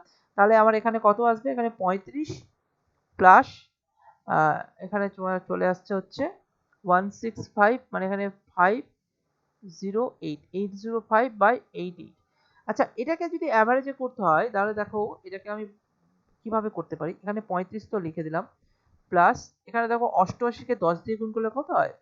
880। 8 বিয়োগ করলে কিন্তু এটার থেকেও কম হয়ে যায়, মানে প্লাস 9 তো থাকছেই, 9 পূর্ণ তো আসছেই, প্লাস তাহলে এখানে কত বেশি 9, 88 কে 9 দিয়ে 10 দিয়ে গুণ করে 88 যদি বাদ দিয়ে দাও তাহলে 80 বাদ 90 কে 792 থাকছে পড়ে, তাই তো? তাহলে 88 ইন্টু 9 হচ্ছে 792। তো 792 থেকে এটা কত বেশি আছে এখনো? 792 কে তো 88 দিয়ে ভাগ করে তো 9 ভাগ আমি পেয়েই গেলাম। এবার বাকিটা থাকলো 92, 8 আর 5 13, 13/88। এবার দেখো তোমার এখানে কত আছে? 43। দেখো আমি কেন করছি এইভাবে, নর্মাল করতে গেলে সময় লাগবে, এইভাবে করতে গেলে একটু হলেও সময় বাঁচবে, ঠিক আছে? কারণ সময়টাই কিন্তু খুব মেইন ফ্যাক্টর হয়ে যায়। আচ্ছা, এটা যোগ করলে কত আসছে? যোগ করলে তোমার আসছে হচ্ছে 44। 44 প্লাস কত হবে দেখো, 44 প্লাস মানে অপশন হয় এ, না হয় বি, না হয় সি হবে। এবার দেখো, এবার আমি এটাকে কিভাবে কাজে লাগাতে পারি, যে 88 আছে, এখানে 13 আছে, 88 কে, এবার দেখো ব্যাপারটা কি, পার্সেন্টেজের একটা কনসেপ্ট থাকে। 88 এটা 13, এটা কত পার্সেন্ট হবে যদি আমি বলি, 88 কে যদি 100% ধরি তার 10% কত হয়? 10% 8.8 হবে, তাই না? 8.8 কে 10 দিয়ে গুণ করলে 88 হয়। তাহলে এবার দেখো তো এইটা 8.8 এর বেশি আছে না দ্বিগুণের বেশি আছে? মানে 44 তো হবেই না, কারণ এর থেকে বেশিই আসছে, এর থেকে এতটা বেশি আসছে, 44 হবে না, এটা তো হলোই না। এবার 44.15 হবে না 44.25 হবে? তুমি ভাগ করে দেখে নিতে পারো। তুমি 88 কে এখানে 13 দিয়ে ভাগ করলে, দশমিক দিলে, 0 নিলে, হ্যাঁ এভাবে করতে চাইছি না, আমি একটু মুখে মুখে করার চেষ্টা করছি যে কিভাবে করা যেতে পারে। এখানে যদি 10% যদি নিই তাহলে 10% মানে যদি নিই তাহলে এখানে 8.8 আসছে। আর যদি আমি 20% নিই তাহলে এখানে 8 8 16 আর এখানে 176 মানে এরকম 17.6 এরকম টাইপের কিছু একটা আসছে। তাহলে এই ক্ষেত্রে কি হচ্ছে, তাহলে এরা তো কম আছে, তাহলে কম আছে মানে এটা অবভিয়াসলি 1.5 হবে, 2.5 হবে না, ঠিক আছে? আর যদি মনে হয় যে না এটা খুব ক্রিটিক্যাল মনে হলো, অনেকটা সময় মনে হলো, এখন মনেই হতে পারে এটা অনেকটা সময় লাগছে, পরে গিয়ে এটাকে অনেক সহজ মনে হবে, তাহলে তুমি ডাইরেক্ট এটা ক্যালকুলেশন করে দাও। এই নিচের গুণ যোগ করলে 88 হচ্ছে, আর উপরে যোগ করলে কত আসছে দেখো, 55 ইন্টু 32, অনেক বড় ভ্যালু আসবে। 55 ইন্টু 32 মানে এটাকে যদি গুণ করি 110/16, তো 6710 প্লাস 35 41, 35 41 গুণ করতে তোমার সময় লাগবে 46 গুণ করতে তোমার সময় লাগবে। তারপরে এবার সবগুলোকে যোগ করবে, যোগ করে এবার 88 দিয়ে অত বড় সংখ্যাকে ভাগ করবে, তাহলে অনেকটা সময় লাগবে। সেক্ষেত্রে আমি আমি যেটা বলছি 35 তো আমি অ্যাভারেজ নিয়ে নিলাম, ঠিক আছে? 35 তো হবেই, তার সঙ্গে কি এক্সট্রা কি পেলাম, এক্সট্রা এই সংখ্যাটা এই সংখ্যাটা পেলাম, ওটাকে 88 দিয়ে ভাগ করলাম, তো এটাকে যোগ করতে গিয়ে 805 বেরোলো, 805 বেরোলো মানে 9 পূর্ণ সামথিং, তো 9 পূর্ণ 13/88 বেরোচ্ছে এটা। তাহলে এই 13/88 যখন বেরোলো, এই 13 88 13 কত, মানে তুমি এটা যদি ভাগও করে নাও, একটা যদি ভাগ করো 88 13.01 88, থাকলো কত, এখানে থাকছে হচ্ছে ধরো তোমার 2 থাকছে, 8 একে 9, 4, আর এখানে 1, এখানে ভুলে গেল, এখানে 4, এখানে 1 তো হবে না, এখানে 42, আর দশমিকের জন্য একটা শূন্য, তাহলে এটাকে তুমি 5 দিয়ে গুণ করলে তোমার হয়ে যাবে 420। তাহলে আশা করি এটা অ্যান্সার হয়ে যাবে, ঠিক আছে? তাহলে পরের কোশ্চেনে যাও,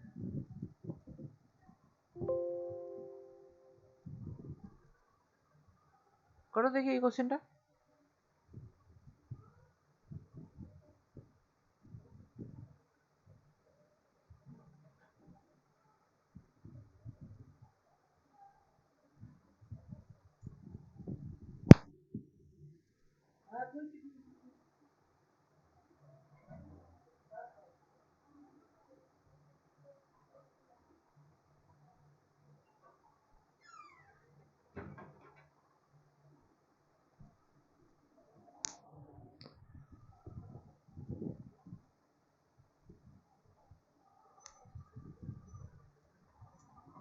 না করো, এই কোশ্চেনটার অ্যান্সার বের করো।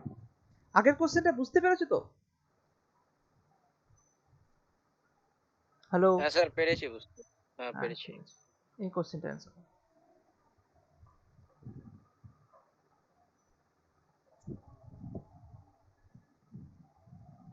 স্যার 60 হবে? 60। স্যার 60 বেরোচ্ছে বি। আচ্ছা, একজন ক্রিকেটার 15তম ইনিংস 200 রান করে, এর ফলে তার গড় রান 10 করে বৃদ্ধি পায়, তার বর্তমান রানের গড় কত? 15তম ইনিংসে 200 রান করেছে ধরে নাও, তাহলে আগে 14টা ইনিংস হয়ে গেছে, ঠিক আছে? তো 15তম ইনিংসে 14 প্লাস 1, আমি একটু বোঝাই, এখানে আমি জানি না তার অ্যাভারেজ কত। তো 15তম ইনিংসে সে এই নাম্বার ইনিংসে সে কত রান করেছে? 200 রান করেছে, এবং 200 রান করে আগে এদের যা অ্যাভারেজ ছিল তার অ্যাভারেজ কত করে বেড়েছে? না 10 করে বেড়েছে, 10 করে বেড়েছে, ঠিক আছে? প্লাস 10 হয়ে গেছে, একটা অ্যাভারেজ যাই ছিল 10 হয়ে গেছে, মানে আগে ছিল এটা ওল্ড, এটা নিউ, ঠিক আছে? তাহলে এবার কনসেপ্টটা যদি বুঝি, তাহলে নিউ যে এই জায়গাটায় আছে, ঠিক আছে, তাহলে দেখো এর ফলে তার গড় রান 10, তার বর্তমান রানের গড় কত, ঠিক আছে? এটা তোমাকে ভাবতে হবে। তো এটা কি করা যেতে পারে? অনেক রকম ভাবে করা যেতে পারে। যদি নর্মাল কন্ডিশনে যায় তাহলে আমি বলতেই পারি যে একজন ক্রিকেটার 15তম ইনিংসে 200 রান করেছে, এর ফলে তার গড় রান 10 করে বৃদ্ধি পেয়েছে, তাহলে 10 করে যদি বৃদ্ধি পায় তাহলে 14টা ইনিংস ইন্টু 10 করলে কত হয়? 14টা ইনিংসে 10, মানে প্রত্যেকের এইটা বাদ দিলে এদেরও তো 10 করে বেড়েছে না, তাই না? এটা ওল্ড ছিল, এদেরও তো 10 করে বেড়েছে, 10 করে প্রত্যেকেই বেড়েছে, তাহলে টোটাল 140 যেটা বেড়েছে। তো 140টা বেড়েছে মানে হচ্ছে আগে হয়তো 200 থেকে যদি 140 বিয়োগ করে দাও তাহলে তোমার আসবে 60, মানে আমি তোমাকে এবার একটু কনসেপচুয়ালি জিনিসটা বোঝাই, অ্যান্সার তো 60ই আসছে, ঠিকই আছে। আগে কি অ্যাভারেজ ছিল আমি জানি না, পরে অ্যাভারেজ কত হয়েছে? 10 বেড়েছে। কার জন্য 10 বেড়েছে? না এই সংখ্যাটা নিশ্চয়ই অনেক বেশি রান করে দিয়েছে 15তম ইনিংসে, তার জন্য সবার অ্যাভারেজ 10 করে বেড়েছে। তা আমি এটার ক্যালকুলেশন করছি না, এই 14টার, তাহলে 14টারও 10 বেড়েছে। তো আগে 14টা যা ছিল তার থেকে 10 বেড়েছে, তাহলে কত বেড়েছে? না 14 ইন্টু 10, তার মানে 140 বেড়েছে। তো 140 যদি আমি এই 200 থেকে বিয়োগ করে দিই তাহলে এখান থেকে এই ভ্যালুটা ধরো 140, ঠিক আছে, মানে 10 বেড়েছে, মানে এই আগের ভ্যালুটা হচ্ছে 140, যদি এইখান থেকে আমি দেখি তাহলে এখান থেকে যে 140টা ছিল, মানে আমি বলতে চাইছি এরকম 14 1, এদের একটা অ্যাভারেজ ছিল, সেই অ্যাভারেজটাও ধরো আমি এটার মধ্যে রাখলাম, এই একটা ইনিংসে রাখলাম। তো এখানে 200 রান করার জন্য এখানে 140 বেড়েছে, এই 140টাকে সবার মধ্যে সমানভাবে ভাগ করে দেওয়ার জন্যই, সবার মধ্যে সমানভাবে ভাগ করে দেওয়ার জন্যই সবার 10 করে বেড়ে গেছে, ঠিক আছে? সবার 10 করে বেড়ে গেছে। তাহলে বেসিক্যালি অ্যান্সারটা কি হবে? এই যে 200 তুমি যে পেলে, 200 যে ছিল 15th ইনিংসে 200 রান করেছে, তার থেকে তুমি কত বিয়োগ করবে? না 14 ইন্টু 10, 140, তাহলে equal to 200 minus 140 equal to 60। এইভাবে তুমি, তাহলে আগে 60 ছিল, আগে অ্যাভারেজ 60 ছিল, 200 রান করেছে, 140 বেড়েছে, তো সবার মধ্যে ভাগ হয়ে অ্যান্সারটা তোমার এরকম হয়ে যাচ্ছে, ঠিক আছে? এটাই তো, ওকে। তাহলে তার বর্তমান গড়, সরি এটা এই জায়গাটা আমি আগের গড়টা বলছি না, আগের গড়টা 50 ছিল, এখন হয়ে সেটা 10 বেড়ে 60 হয়েছে, তাহলে তো সবার মধ্যে 60 করে আসবে, তাই তো? এটা কি বুঝতে পেরেছো না অন্যভাবে বোঝাবো?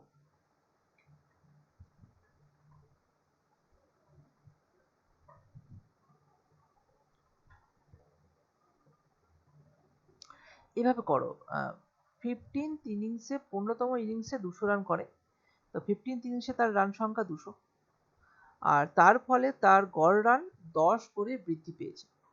তার মানে বৃদ্ধি কোথায় পেয়েছে? না 14টা ইনিংস খেলেছে, তার মধ্যে 10 রান করে বৃদ্ধি পেয়েছে 14টা ইনিংসে, তার টোটাল বৃদ্ধি পেয়েছে 140 রান, তাই তো?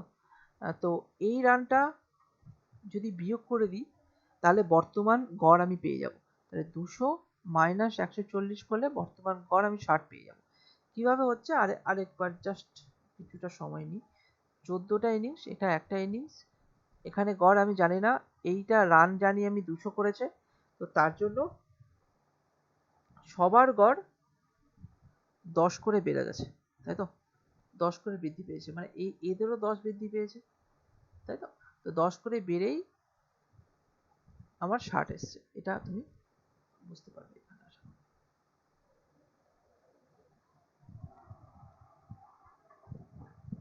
ঠিক আছে, চলো।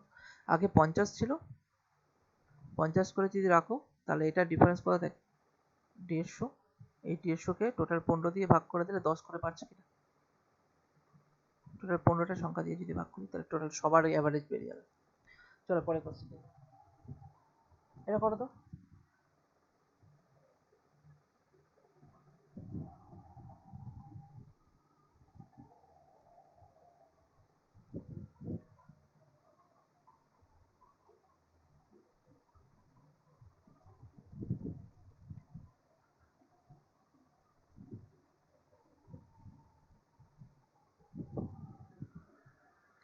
করো এই কোশ্চেনের অ্যান্সার কি দাও?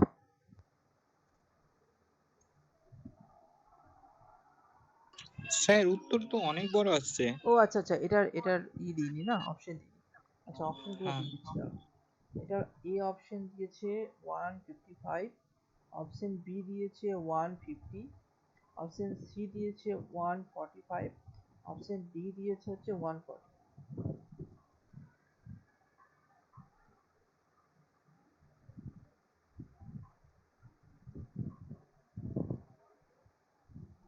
স্যার সি হবে 145।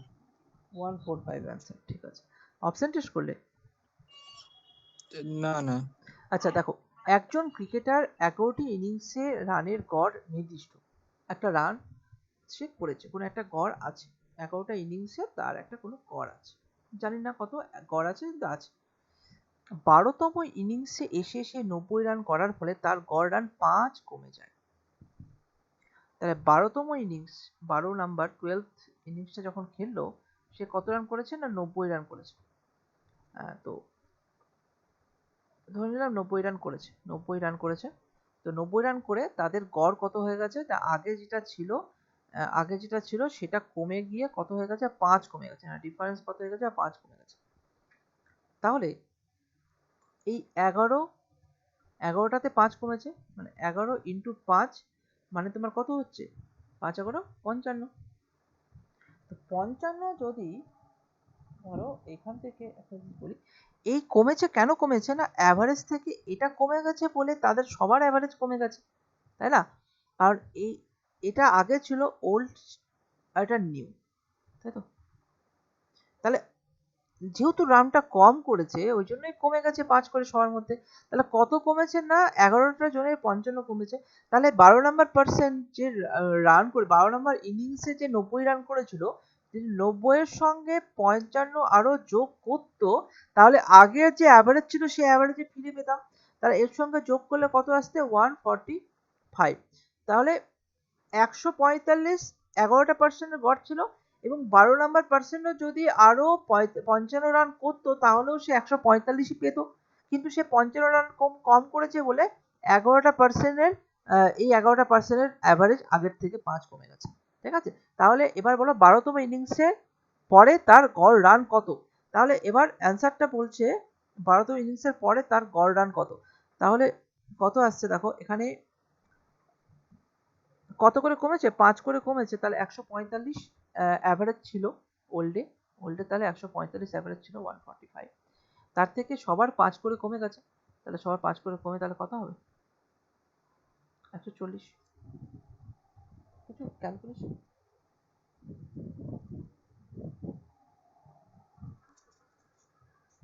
এখানে কি বলি 12তম, ও আচ্ছা আচ্ছা, তাহলে তো ওটাই জিজ্ঞাসা করেছে 12তম ইনিংসের পরে তার গড় রান কত। ও তাহলে তো তোমার অ্যান্সার তো তোমার বেরিয়েই গেল 145, সেটা তো অ্যান্সার বেরিয়েই গেল, ঠিকই আছে। আমি বলছি যে তারপরে হয়তো কোনো চেঞ্জেস যদি হয়, মানে একজন ক্রিকেটার 11টি ইনিংসের রানের গড় নির্দিষ্ট, 12তম ইনিংসে এসে সে 90 রান করার ফলে তার গড় রান 5 কমে যায়। তো এখানে 90 রান করেছিল বলেই তার প্রত্যেকের অ্যাভারেজ কত কমে গেল, 5 করে কমে গেল, ঠিক আছে? তাহলে দেখো 5 করে যদি কমে যায় তাহলে 11টা ইনিংসে 5 কমে গেল মানে 55, আমি এটা তোমাকে বললাম। তাহলে 55 তাহলে এই ইনিংসে 12তম ইনিংসে পর 12তম ইনিংসের পর তাদের অ্যাভারেজ কত হবে না অবভিয়াসলি 145 হয়ে যাবে যদি কমে গেছে তাই। পরের কোশ্চেনে যাই, করে দেখি এই কোশ্চেনটা।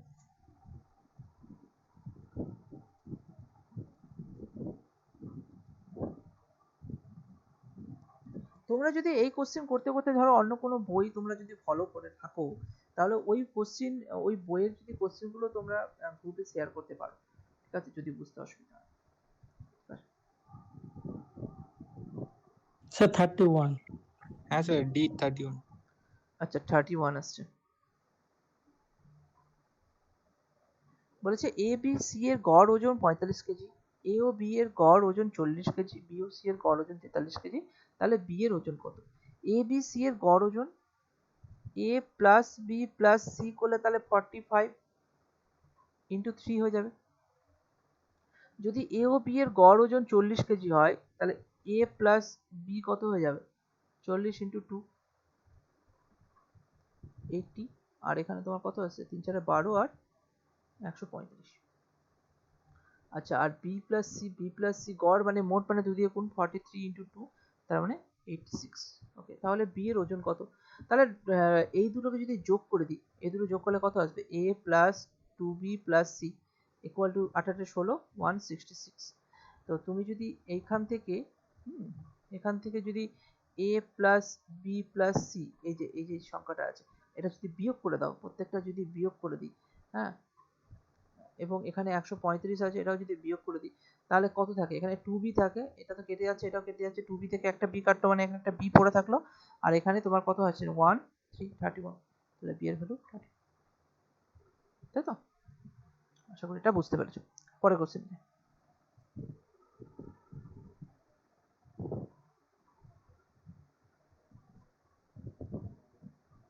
কর থেকে কোশ্চেনটা।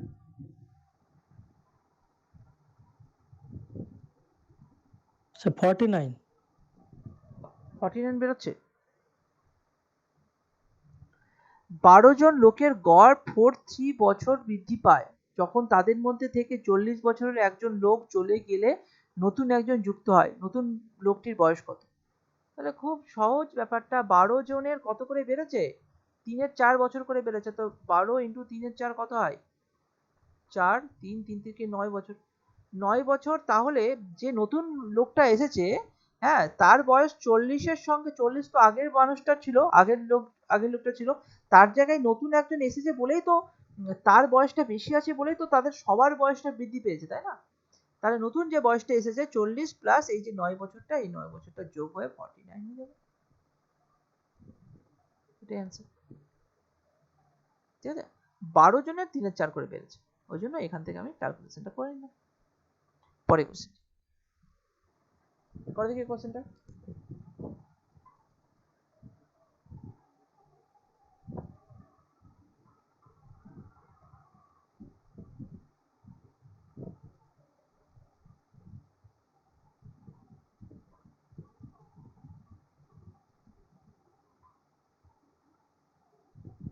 স্যার 3 বছর। হ্যাঁ স্যার ডি আছে। স্যার 3 হবে। 3 আসছে। তো এখানে পিতার বয়স পুত্রের বয়সের 9 গুণ এবং মাতার বয়স পুত্রের বয়সের 8 গুণ।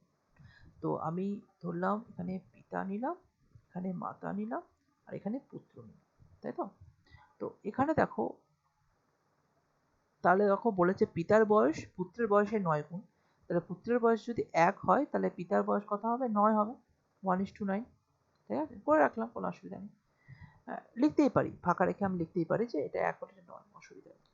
এবং মাতার বয়স পুত্রের বয়সের 8 গুণ, তাহলে মাতার বয়স তাহলে কত হবে? পুত্রের বয়সের 8 গুণ মানে 8, তাই তো? এবার আমাকে কি বলেছে যে পিতা ও মাতার বয়সের যোগফল 51 বছর। তাহলে এগুলো সবকিছুই বর্তমান বয়সের উপর ডিপেন্ড করেই বলছে, কোনো উল্লেখ করেনি, মানে আগে পরে কিছু বলেনি, মানে সব বর্তমান বয়সে ক্যালকুলেশন হচ্ছে। তাহলে এবার দেখো এই দুটো যোগ করলে কত হয়? 8 8 16 17, 17 রেশিও অনুপাত, 17 অনুপাত বা 17 ইউনিট ইকুয়াল টু তাহলে কত হচ্ছে? 51 বছর।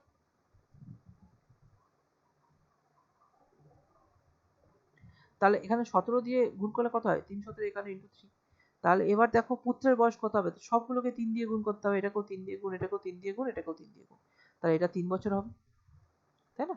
তাহলে অ্যান্সার হয়ে যাবে 3। খুব সহজ কোশ্চেন, দেখো ফুড এসআই এসেছিল তাহলে এখানে সবগুলো কোশ্চেনই কভার হয়ে যাবে। কোশ্চেনগুলো কনসেপচুয়ালি ক্লিয়ার করো। এটা দ্বিতীয় নাম্বার চ্যাপ্টার চলছে, এখন চ্যাপ্টার 2 হবে, ঠিক আছে? চ্যাপ্টার 2 হবে, এটা চ্যাপ্টার 2 চলছে, আর টোটাল 15টা চ্যাপ্টার আছে ম্যাথামেটিক্স, এটা কমপ্লিট করে রিজনিং এ ঢুকবো, তাহলে আরো পর্ব করতে থাকবো। চলো পরের কোশ্চেনে যাই, বলো এই কোশ্চেনটা।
দেখো রয়েছে সোমবার থেকে বুধবারের গড় উষ্ণতা 37°C। সোমবার থেকে বুধবার, তার মানে আমি যদি এখানে মানডে, টিউসডে অ্যান্ড ওয়েডনেসডে যদি ধরি, তাহলে তাদের টোটাল কত হচ্ছে 37 ইন্টু 3 ইকুয়াল টু 111°C। ওকে, এবং মঙ্গলবার থেকে বৃহস্পতিবার, মানে টিউসডে, ওয়েডনেসডে অ্যান্ড থার্সডে, দেন তার উষ্ণতা বলেছে 34 ইন্টু 3, তাহলে কত হচ্ছে 3 4 12 2 হাতে 1 9 10 102°C। ওকে, যদি বৃহস্পতিবারের উষ্ণতা সোমবারের উষ্ণতা 4/5 হয়, বৃহস্পতিবারের উষ্ণতা সোমবারের উষ্ণতা 4/5, তাহলে এখানে তুমি নিজেও বুঝতে পারছো যে অবভিয়াসলি 4/5 বলতে গেলে 4/5 যদি বলতে হয়, তাহলে তাদের রেশিও কত হয়ে যাবে, এটা সব থেকে দেখো এখানে ভ্যালুটা কার বেশি, এই দুটো তো কেটেই যাবে না, যদি ক্যালকুলেশন করি কি হয়, দেখো এটার ক্যালকুলেশন, এটার ক্যালকুলেশন, এটা তো কেটেই যাবে, এবং এদের মধ্যেও একটা ডিফারেন্স চলে আসবে।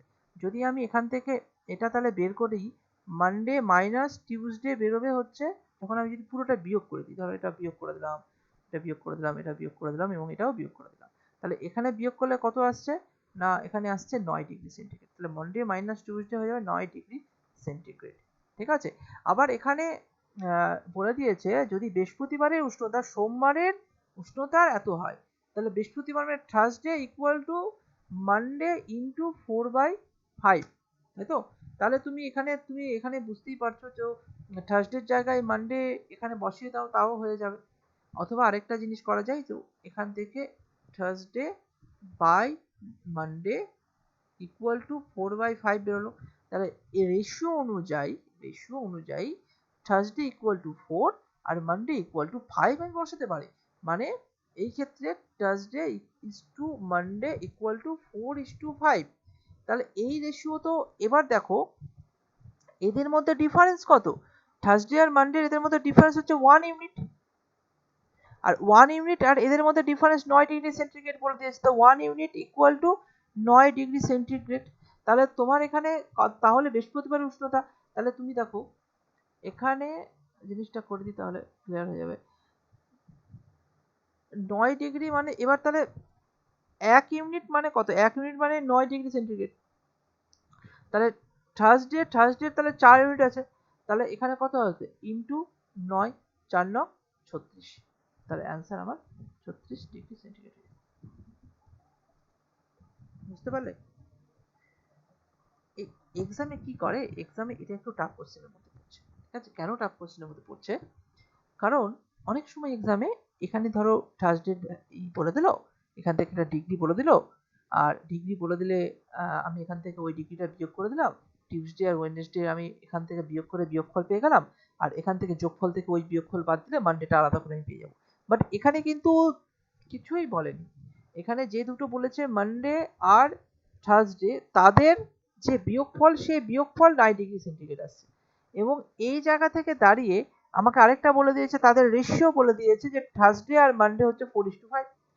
তো কেন করে পেলাম 4:5 না, তোমাকে বলে দিয়েছে যে বৃহস্পতিবারের উষ্ণতা সোমবার ইকুয়াল টু সোমবারের উষ্ণতা 4/5 তো সোমবারের উষ্ণতা মানে মানডে ইন্টু 4/5, তাহলে থার্সডে বাই মানডে করে দিলাম 4/5, মানে থার্সডে ইকুয়াল টু মানডে হয়ে গেল 4:5। তাহলে সেক্ষেত্রে তাদের ডিফারেন্স কত হলো, 4 আর 5-এর রেশিও হচ্ছে 9 ডিগ্রি সেন্টিগ্রেড এবং 1 ইউনিট। তাহলে 1 ইউনিট বাই 9 ডিগ্রি সেন্টিগ্রেড, তাহলে থার্সডে চেয়েছে 4 দিয়ে এটা গুণ করলাম 36 পেয়ে গেলাম।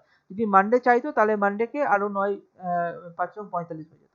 তো এখানে যেহেতু বৃহস্পতিবার চেয়েছে তো বৃহস্পতির উষ্ণতা তাহলে তোমার 36 ডিগ্রি সেন্টিগ্রেড এটা হয়ে যাবে। ঠিক আছে, আশা করি কোশ্চেনটা বুঝতে পেরেছো। চলো পরের কোশ্চেন দেখি। করে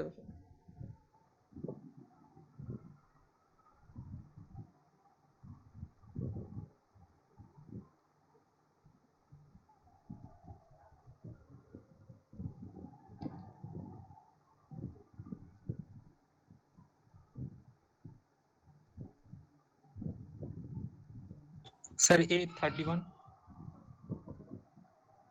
A31, the average temperature on Friday, Saturday and Sunday। এটা এসএসসি কনস্টেবল জিডি তো ওই জন্য ইংলিশে কোশ্চেন এসছে। তো যাই হোক, the average temperature on Friday, Saturday and Sunday, তাহলে Friday plus Saturday plus Sunday equal to তাহলে কত হচ্ছে 26 ইন্টু 3, তাহলে অ্যাভারেজ বলেছে মানে গড় বলেছে, মোট তাহলে কত হবে, তাহলে 78, তাই তো। আর স্যাটারডে সানডে আর Monday, Saturday plus Sunday plus Monday equal to কত বলেছে 24 ডিগ্রি, তাহলে 24 ইন্টু 3, তাহলে এখানে তোমার 25 ইন্টু 3 মানে 75 মাইনাস 3, তাহলে তোমার হচ্ছে 72, তাই তো। তাহলে এবার এটার ক্যালকুলেশন দেখো কি বলেছে, if and Monday it was exactly 25 degree. আমি এটাই বললাম আগের কোশ্চেনে এরকম থাকে, এটা কোশ্চেন, এটা কমন কোশ্চেন, এরকম টাইপের কোশ্চেনই আসে।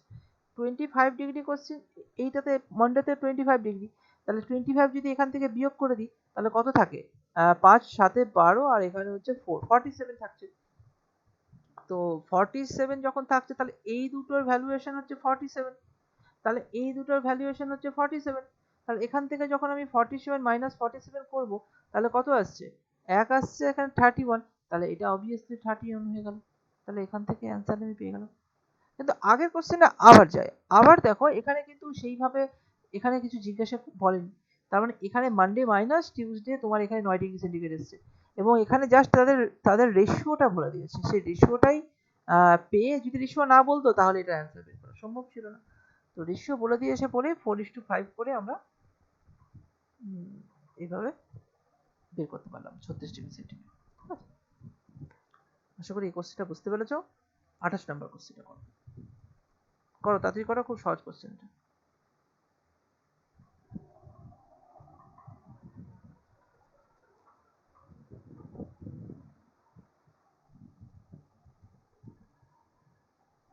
Sir sir 42। D42 years. 42 years, তো খুব সহজ কোশ্চেন। 3:5:7 ইকুয়াল টু কত হয়, 8 5 15 আসছে, তাই তো। 5 হ্যাঁ 15 আসছে, 15 ইউনিট, তো 15 ইউনিট ইকুয়াল টু কত বছর, the average age of 3% 30 years, তাহলে টোটাল কত হবে 30 ইন্টু 3 ইকুয়াল টু 90, তাহলে 15 দিয়ে কত হয় ইন্টু 6, 6 15 90, তাহলে যে রেশিওগুলো আছে সেখানে সব থেকে বড় কত 7, 7কে 6 দিয়ে গুণ করো, 6 7 42, এটাই হবে অ্যান্সার। ঠিক আছে, করো এই কোশ্চেনটা, কি অ্যান্সার দেওয়া আছে।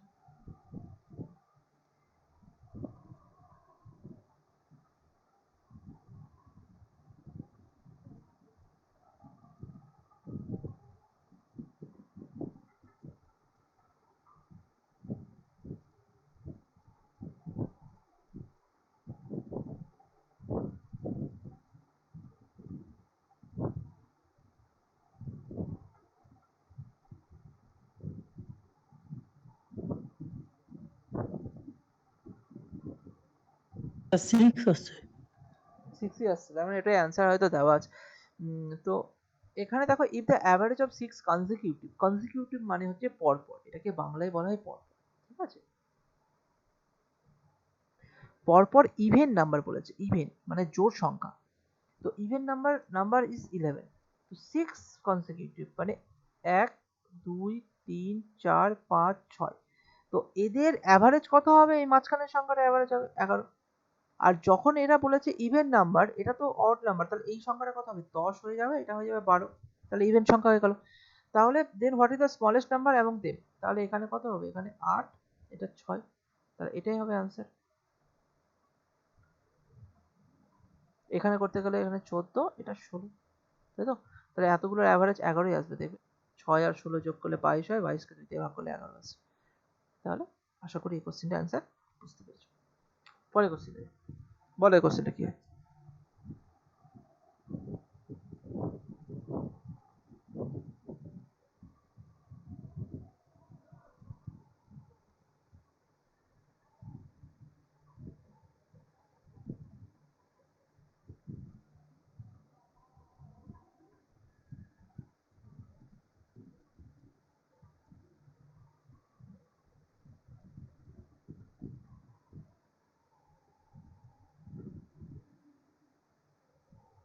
স্যার 32.5। 32.5, আচ্ছা। তো 32.5 হয় ইফ ইন এ শপ, আচ্ছা এখানে 32.5 বলে তো, দেখছি না 32, কি চেঞ্জ হবে? 32.5 না স্যার, 33.5 করে। Okay.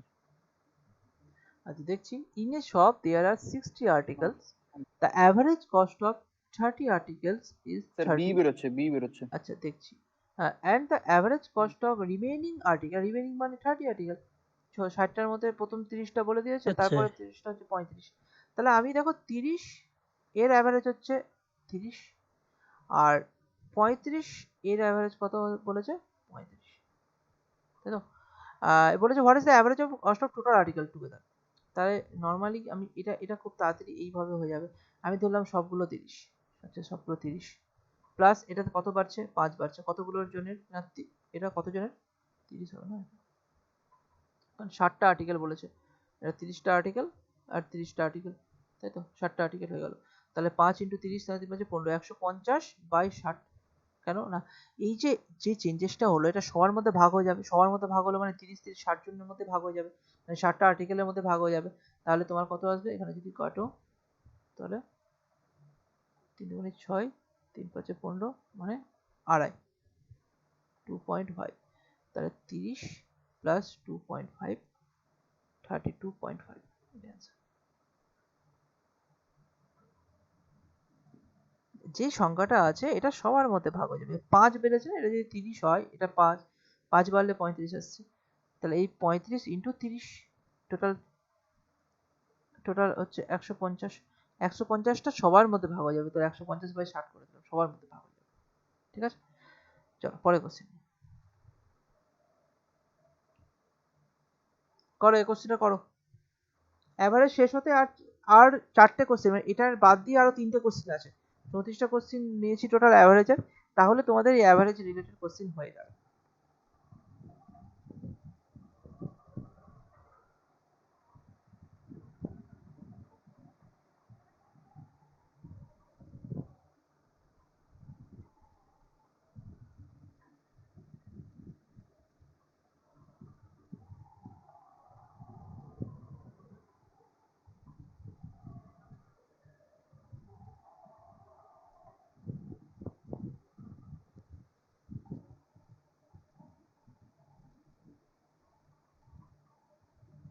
The average of 41 number হচ্ছে 63, the average of first 21 number হচ্ছে 61.5 and that of last 21 number হচ্ছে 65.5. If 21st number is excluded then the average of the remaining number is কত? তো the average of 41 number হচ্ছে 63, ধরলাম total হচ্ছে 41, সেটার average 63 হচ্ছে অ্যাভারেজ, ঠিক আছে? The average of first 21, তো first 21 এখানে ধরো 21 আছে, তাদের অ্যাভারেজ কত বলছে? 61.5 and that of last 21, last 21 তাহলে 42, তার মানে এটাকে ধরেই বলেছে, তাই তো? 21 21 42, তা লাস্ট 21টা কত বলেছে? 65.5। if 21st number মানে এই নাম্বারটা 21st number is excluded then the average of the remaining number তাহলে কত হবে? এই সমীকরণটা কিভাবে তৈরি করবে এটাকে তুমি ধরে ধরে কমপ্লিট করো, আর কোনো অপশন নেই, নাহলে খুব ক্রিটিক্যাল হয়ে যাবে। তাহলে 41টা নাম্বার আছে, 41 নাম্বার, অ্যাভারেজ 63, মানে তাহলে টোটাল কত হবে? 63 দিয়ে গুণ করো, কত আসছে? 41, 63, 3 একে 3, 3 4 12, 12 আর 6 18, 1 4 6 24, একে 25, 2583। তাহলে 2583 হচ্ছে টোটাল নাম্বার, টোটাল হয়ে গেল। প্রথম 21টা নাম্বারের অ্যাভারেজ কত? তাহলে 21 নাম্বারস ইন্টু 61.5, আর পরের 21টা নাম্বারের অ্যাভারেজ কত? পরের 21টা নাম্বারের অ্যাভারেজ হচ্ছে এত নাম্বার ইন্টু 65.5। আমাকে তো গুণই করতে হবে না, 21 গুণ 61.5 আর 21 গুণ 65.5, তো এটাকে গুণ করতে হবে, কোনো অপশন নেই, গুণ করো। স্যার এটা বিশাল বড় গুণ তো। হ্যাঁ, এটা ক্যালকুলেশনটা একটু বেশি হয়ে যাচ্ছে, কিছু করার নেই, আমি করে দিচ্ছি, ঠিক আছে? আমি এই কোশ্চেন কিছু দেখো, এক্সামে কিছু কিছু কোশ্চেন তোমাকে স্কিপ করতে হবে। তুমি যদি সবগুলো কোশ্চেন তুমি যদি ভাবো যে না আমি অ্যাভারেজ খুব ভালো শিখে নিলাম, এবার এক্সামে অ্যাভারেজের যা কোশ্চেন আসবে আমি সব করে নেবো, এটা করতে চেও না। এই চ্যালেঞ্জেসটা খুব ভয়ঙ্কর চ্যালেঞ্জেস। মানে তোমাকে দেখতে হবে তুমি সব শিখে রাখলে যে হ্যাঁ আমি পারবো যদি সময় থাকে, তাহলে এটা সবার লাস্টেই করবে এই কোশ্চেনগুলো, যখন ধরো বাকি কোশ্চেনগুলো কভার হয়ে যাবে। তো এই অ্যাপ্রোচে তোমাকে এই করতে হবে। তো এটার গুণটা কি হচ্ছে, এটাকে এইভাবে করতে পারো। দেখো আমি গুণটা দেবে এটা যদি আমি 60 ভাবি, 60, 61.5 না 60, 60কে 21 দিয়ে গুণ করলে কত হয়? কত হয়? 6 একে 6, 6 দুগুণে 12, প্লাস 1.5 কে 21 দিয়ে গুণ করলে কত হয়? 21, 1 কে 21, আর হাফ হচ্ছে 21 এর হাফ হচ্ছে 10.5, তাহলে 21 আর 10 হচ্ছে 31, 31.5। তাহলে এইভাবে ধরে ধরে তোমাকে করতে পারো, এভাবে গুণ না করে। আবার এখানে 5.5 কে 21 দিয়ে গুণ করো। তো এইভাবে ক্যালকুলেশন করলে তোমার এখানে দাঁড়াচ্ছে, আমি বলে দিচ্ছি, এই জায়গাটায় দাঁড়াচ্ছে হচ্ছে 2583 বেরোলো, আর এখানে দাঁড়াবে হচ্ছে 21291.5, 639, হ্যাঁ 91.5 আসছে। এখানে দাঁড়াবে হচ্ছে 1375.5, এবং সবগুলো ক্যালকুলেশন যখন করবে, ঠিক আছে, কারণ এই দুটো ক্যালকুলেশন করলে এখানে 42টা সংখ্যা আছে, এখানে 41টা সংখ্যা আছে, তাহলে এই দুটোকে যোগ করতে হবে। এই দুটোকে যোগ করলে তোমার কত আসবে? এই দুটোকে যোগ করলে আসবে, আমি করিয়ে দিচ্ছি, যাই হোক এই দুটো যোগ করে এখানে বিয়োগ করলে চলে আসবে তোমার 84 আসছে। এখানে এক্সামের বইয়ে যেটা আছে আমি সেটাই তোমাদের লিখে রাখলাম, তুমি ক্যালকুলেশন করে নিও, সময় নষ্ট করছি না ক্যালকুলেশন করে। 84 আসবে অ্যান্সার এইখান থেকে। এবার কোশ্চিন করেছে রিমেইনিং নাম্বারের অ্যাভারেজটা কিরকম। দেখো, অ্যাভারেজ অফ রিমেইনিং নাম্বার, তো রিমেইনিং নাম্বারের অ্যাভারেজটা তাহলে কত আসবে না 2583 যেটা ছিল, ঠিক আছে, 2583 মাইনাস 84 যদি ভাগ করে দিই, এবং সেটাকে কত দিয়ে ভাগ করব না রিমেইনিং, মানে দেখো এই 41 নাম্বারের তাহলে এর ভ্যালুয়েশন কত থাকলো 84, 21 নাম্বার পোর্শনটা, 21 নাম্বার অ্যাভারেজ, 21 নাম্বারের অ্যাভারেজ হচ্ছে 84। তাহলে টোটাল সংখ্যা পেয়েছিলাম 1583, তার থেকে 84 বাদ দিয়ে দিলে যেটা হবে তাকে আমি 40 দিয়ে ভাগ করব, তাহলে তো অ্যাভারেজ পেয়ে যাবো, কারণ 41 থেকে তো একটা বেরিয়ে গেছে।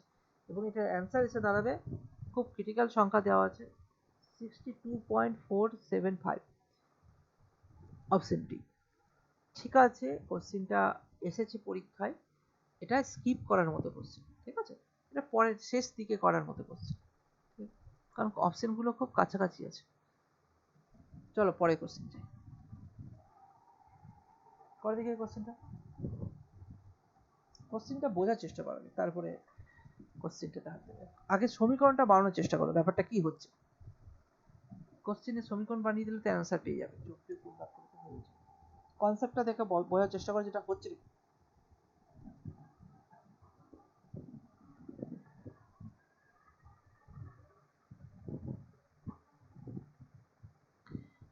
three positive number are given. If the average of any two of them is added to the third number, the sum obtained are এত এত। যদি আমি ধরো a b আর c তিনটে সংখ্যা নিলাম, তার মানে বলেছে the average of any two, ধরলাম a আর b এর অ্যাভারেজ, a আর b এর অ্যাভারেজ কত হবে, a plus b by two, এবং is added to the third number মানে প্লাস সি। তাহলে তার সিন্স বলেছে এগুলোর মধ্যে কোনো একটা নিয়ে নাও, তো আচ্ছা নিয়ে নিলাম, 172 নিয়ে নিলাম, ঠিক আছে। আরেকটা তাহলে কি হবে, a প্লাস বি করলাম, তাহলে এবার করি বি প্লাস সি করো বাই টু প্লাস এ, এটা একটা আলাদা নিয়ে নাও, তাহলে এখানে 216 নিয়ে নিলাম। আবার এখানে দেওয়া আছে C plus A by two plus option A sir option A A, হ্যাঁ হ্যাঁ হ্যাঁ, ঠিক আছে। তাহলে এটা তাহলে কত আসছে, তাহলে এটা তুমি ধরে নিলে 180। তাহলে এবার তুমি যদি চেক করো তাহলে এখান থেকে দেখো কিভাবে আসবে। এটাকে তুমি যদি সমীকরণ করো তাহলে কিরকম সমীকরণ আসছে, তো তোমার যদি এলসিএম করো মানে a plus B plus two C, তাই তো, বা কাজ করা যায় কি, সব কাজ করি সবগুলোকে যোগ করে নাও, সব থেকে বেটার হয়। সবগুলো বাই টু করে আছে, এগুলো সব একদম সবগুলো যোগ করে নাও, তার মানে a plus B by two plus C plus B plus C by two plus A plus C plus A by two plus B equal to 172 plus 216 plus 180। তাহলে এবার তুমি দেখো তো এটা কি হয়। বেসিক্যালি এই সংখ্যাগুলো যদি আলাদা আলাদা করে নিই, এই সংখ্যাগুলোকে যদি আলাদা আলাদা করে নিই তাহলে কত আসবে, সবগুলো নিচে 2 আছে, তাহলে 2 আছে, আর এখানে 2 ইন্টু হয়ে যাবে না a plus B plus C, আর এখানে a plus B plus C equal to কত আসছে, এখানে করেই 6 8, 7 থেকে 8, 8 8 16 6, হাতে করলে 1, আর এখানে 2 2 4 5, 568, আর এখানে 2 2 কেটে গেলে আবার এবিসি ওখানে এবিসি হয়ে গেল, তাহলে A B C, A plus B plus C equal to, আবার এটাকে 2 দিয়ে ভাগ করা 568 বাই 2। এবার বলেছে যে what is the average of the given three number, তাহলে এই তিনটের অ্যাভারেজ মানে কত, অ্যাভারেজ কত হয়, A plus B plus C by three, 3 দিয়ে ভাগ করতে হয়।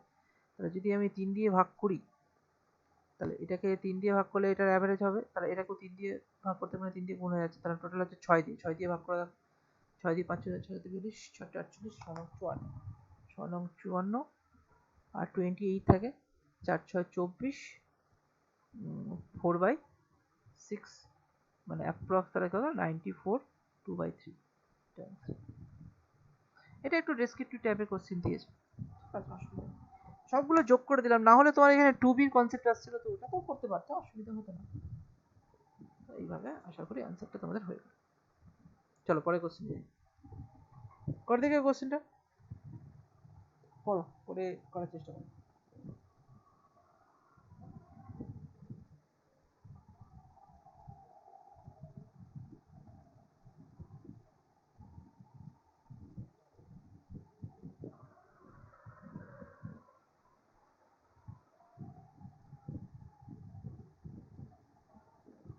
এটাই লাস্ট কোশ্চেন, এর পরের কোশ্চেনটা ভুল আছে, এটাই লাস্ট কোশ্চেন। কোথায় ভুল আছে তাও দেখিয়ে দিচ্ছি তোমাদের, দিয়ে দিচ্ছি কোশ্চেন,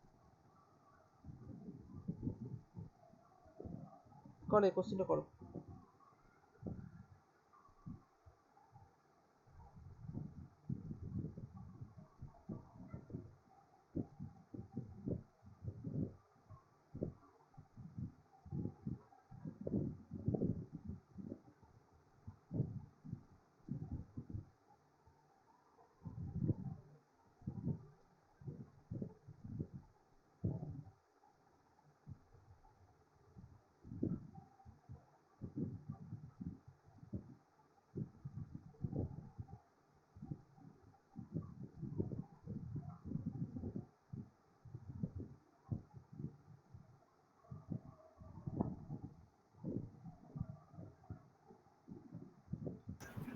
ट्वेंटी फोर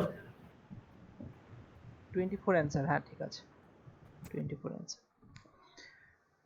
দেখো এখানে কি বলেছে, average height of certain number of person in a group, এত লেটার, একটা গ্রুপের অ্যাভারেজ নাম্বার দিয়ে দিয়েছে, একটা গ্রুপে কতজন আছে কি আছে আমি জানি না, তার অ্যাভারেজ বলেছে 155.5 সেন্টিমিটার অ্যাভারেজ হাইট, তাই তো?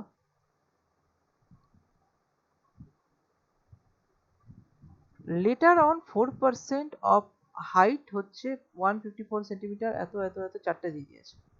ওকে, leave the group. As the result, the average height of the remaining person increased by 0.15 centimeter. What is the number of person initially in the group? তো অ্যাভারেজ হচ্ছে 155.5। তো এবার ওভাবে যদি সবগুলো যোগ করতে চাও তাহলে যোগ করার দরকার পড়বে। আচ্ছা, জিনিসটা একটু অন্যভাবে বোঝার চেষ্টা করি।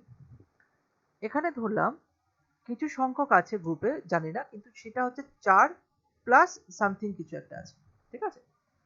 তো সবার অ্যাভারেজ কত আছে না, সবার অ্যাভারেজ আমি ধরে নিলাম 4% এবং এই সবগুলো পার্সেন্টের সবার অ্যাভারেজ দেওয়া আছে 155.5 সেন্টিমিটার, ঠিক আছে? এবার কি হলো, যেহেতু 4% কি নাম্বার কি পেয়েছে, সেটা 4% এইভাবে ধরি তাহলে সবথেকে সুবিধা হবে, 1 2 3 4। তাহলে একটু একটু জিনিসটা বোঝার চেষ্টা করছি, তাহলে কনসেপ্টটা ক্লিয়ার হবে। একটা পেয়েছে হচ্ছে 154.6, একটা পেয়েছে হচ্ছে 158.4, একটা পেয়েছে হচ্ছে 152.2, আর একটা পেয়েছে হচ্ছে 153.8। তাহলে বেসিক্যালি 55.5 থেকে কে কত কম পেয়েছে দেখো, কম বা বেশি পেয়েছে সেটা দেখো, তাহলে উল্লেখ করে।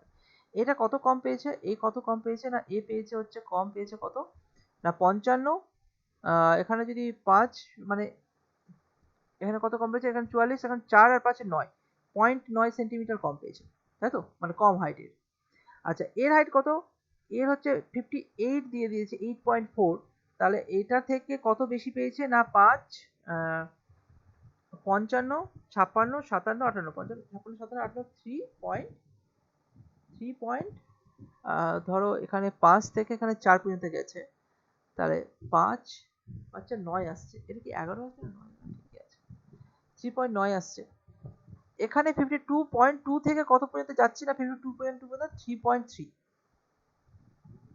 হ্যাঁ, তার ক্যালকুলেশন এগুলো যোগ করা ক্যালকুলেশনটা কমে যাবে আর কি, না হলে করা যায়। আর এখানে কি হচ্ছে, এগুলো সব কম হচ্ছে, মানে মাইনাস, সবই মাইনাস হচ্ছে, মানে এটা কম হচ্ছে বেসিক্যালি। তো 15505 থেকে এটা কত হচ্ছে, তাহলে এখানে 0.3 আছে, এটা প্লাস ছিল আই থিঙ্ক, এটা বেশি ছিল 58.5, এটা 53.8 আছে, তাহলে 53.8 থেকে তাহলে 55.5 যেতে গেলে কত করতে হবে, এখানে 2 থেকে পয়েন্ট কম, তাহলে 1.8 হচ্ছে মাইনাস। তার মানে এই অ্যাভারেজ থেকে কারো বেশি আর কারো সব কম, এদের সব কম, একজনের বেশি। তাহলে প্লাস মাইনাস যদি করি তাহলে ক্যালকুলেশনটা কিরকম হয়, এটা 3.3 আছে, তাহলে জাস্ট এটা দেখানোর চেষ্টা করছি। 0.9 মাইনাস এটা প্লাস কেটে গেল, প্লাস 3 আছে, মাইনাস 3, যদি প্লাস 3 আর মাইনাস 3 কেটে যায় এখানে মাইনাস 0.3 পড়ে থাকে, আর এখানে 0.8, মানে টোটাল ক্যালকুলেশন এই তিনটার হচ্ছে মাইনাস 8 3 21 2.1, ঠিক আছে? তো মাইনাস 2.1 এর জন্য যেহেতু অ্যাভারেজ থেকে এই সংখ্যাগুলো কম হচ্ছে, এরা যখন বেরিয়ে গেল তখন এদের সবার, বাকিদের সবার বেড়ে গেল, কত বাড়লো না 0.15 সেন্টিমিটার করে বেড়ে গেল। তাহলে দেখো তো এই সংখ্যাতে কতজনের বাড়লো না 2.1 বাই 0.15। যদি এভাবে করি, দশমিকের জন্য এখানে একটা 10 নিয়ে নিলাম, এই দশমিকের জন্য এখানে একটা 100 নিয়ে নিলাম, তাহলে হিসাব করে দেখো তো কত হয়। তো হিসাব করে দেখলে 0 0 করলাম, 15 3, এটা 2, 3 7 21, 7 2 14, ঠিক আছে? তো 14 ছিল, প্লাস 4 তো 18 হয়। কোথাও কিছু ভুল করেছি, ক্যালকুলেশনে কোথাও ভুল আছে?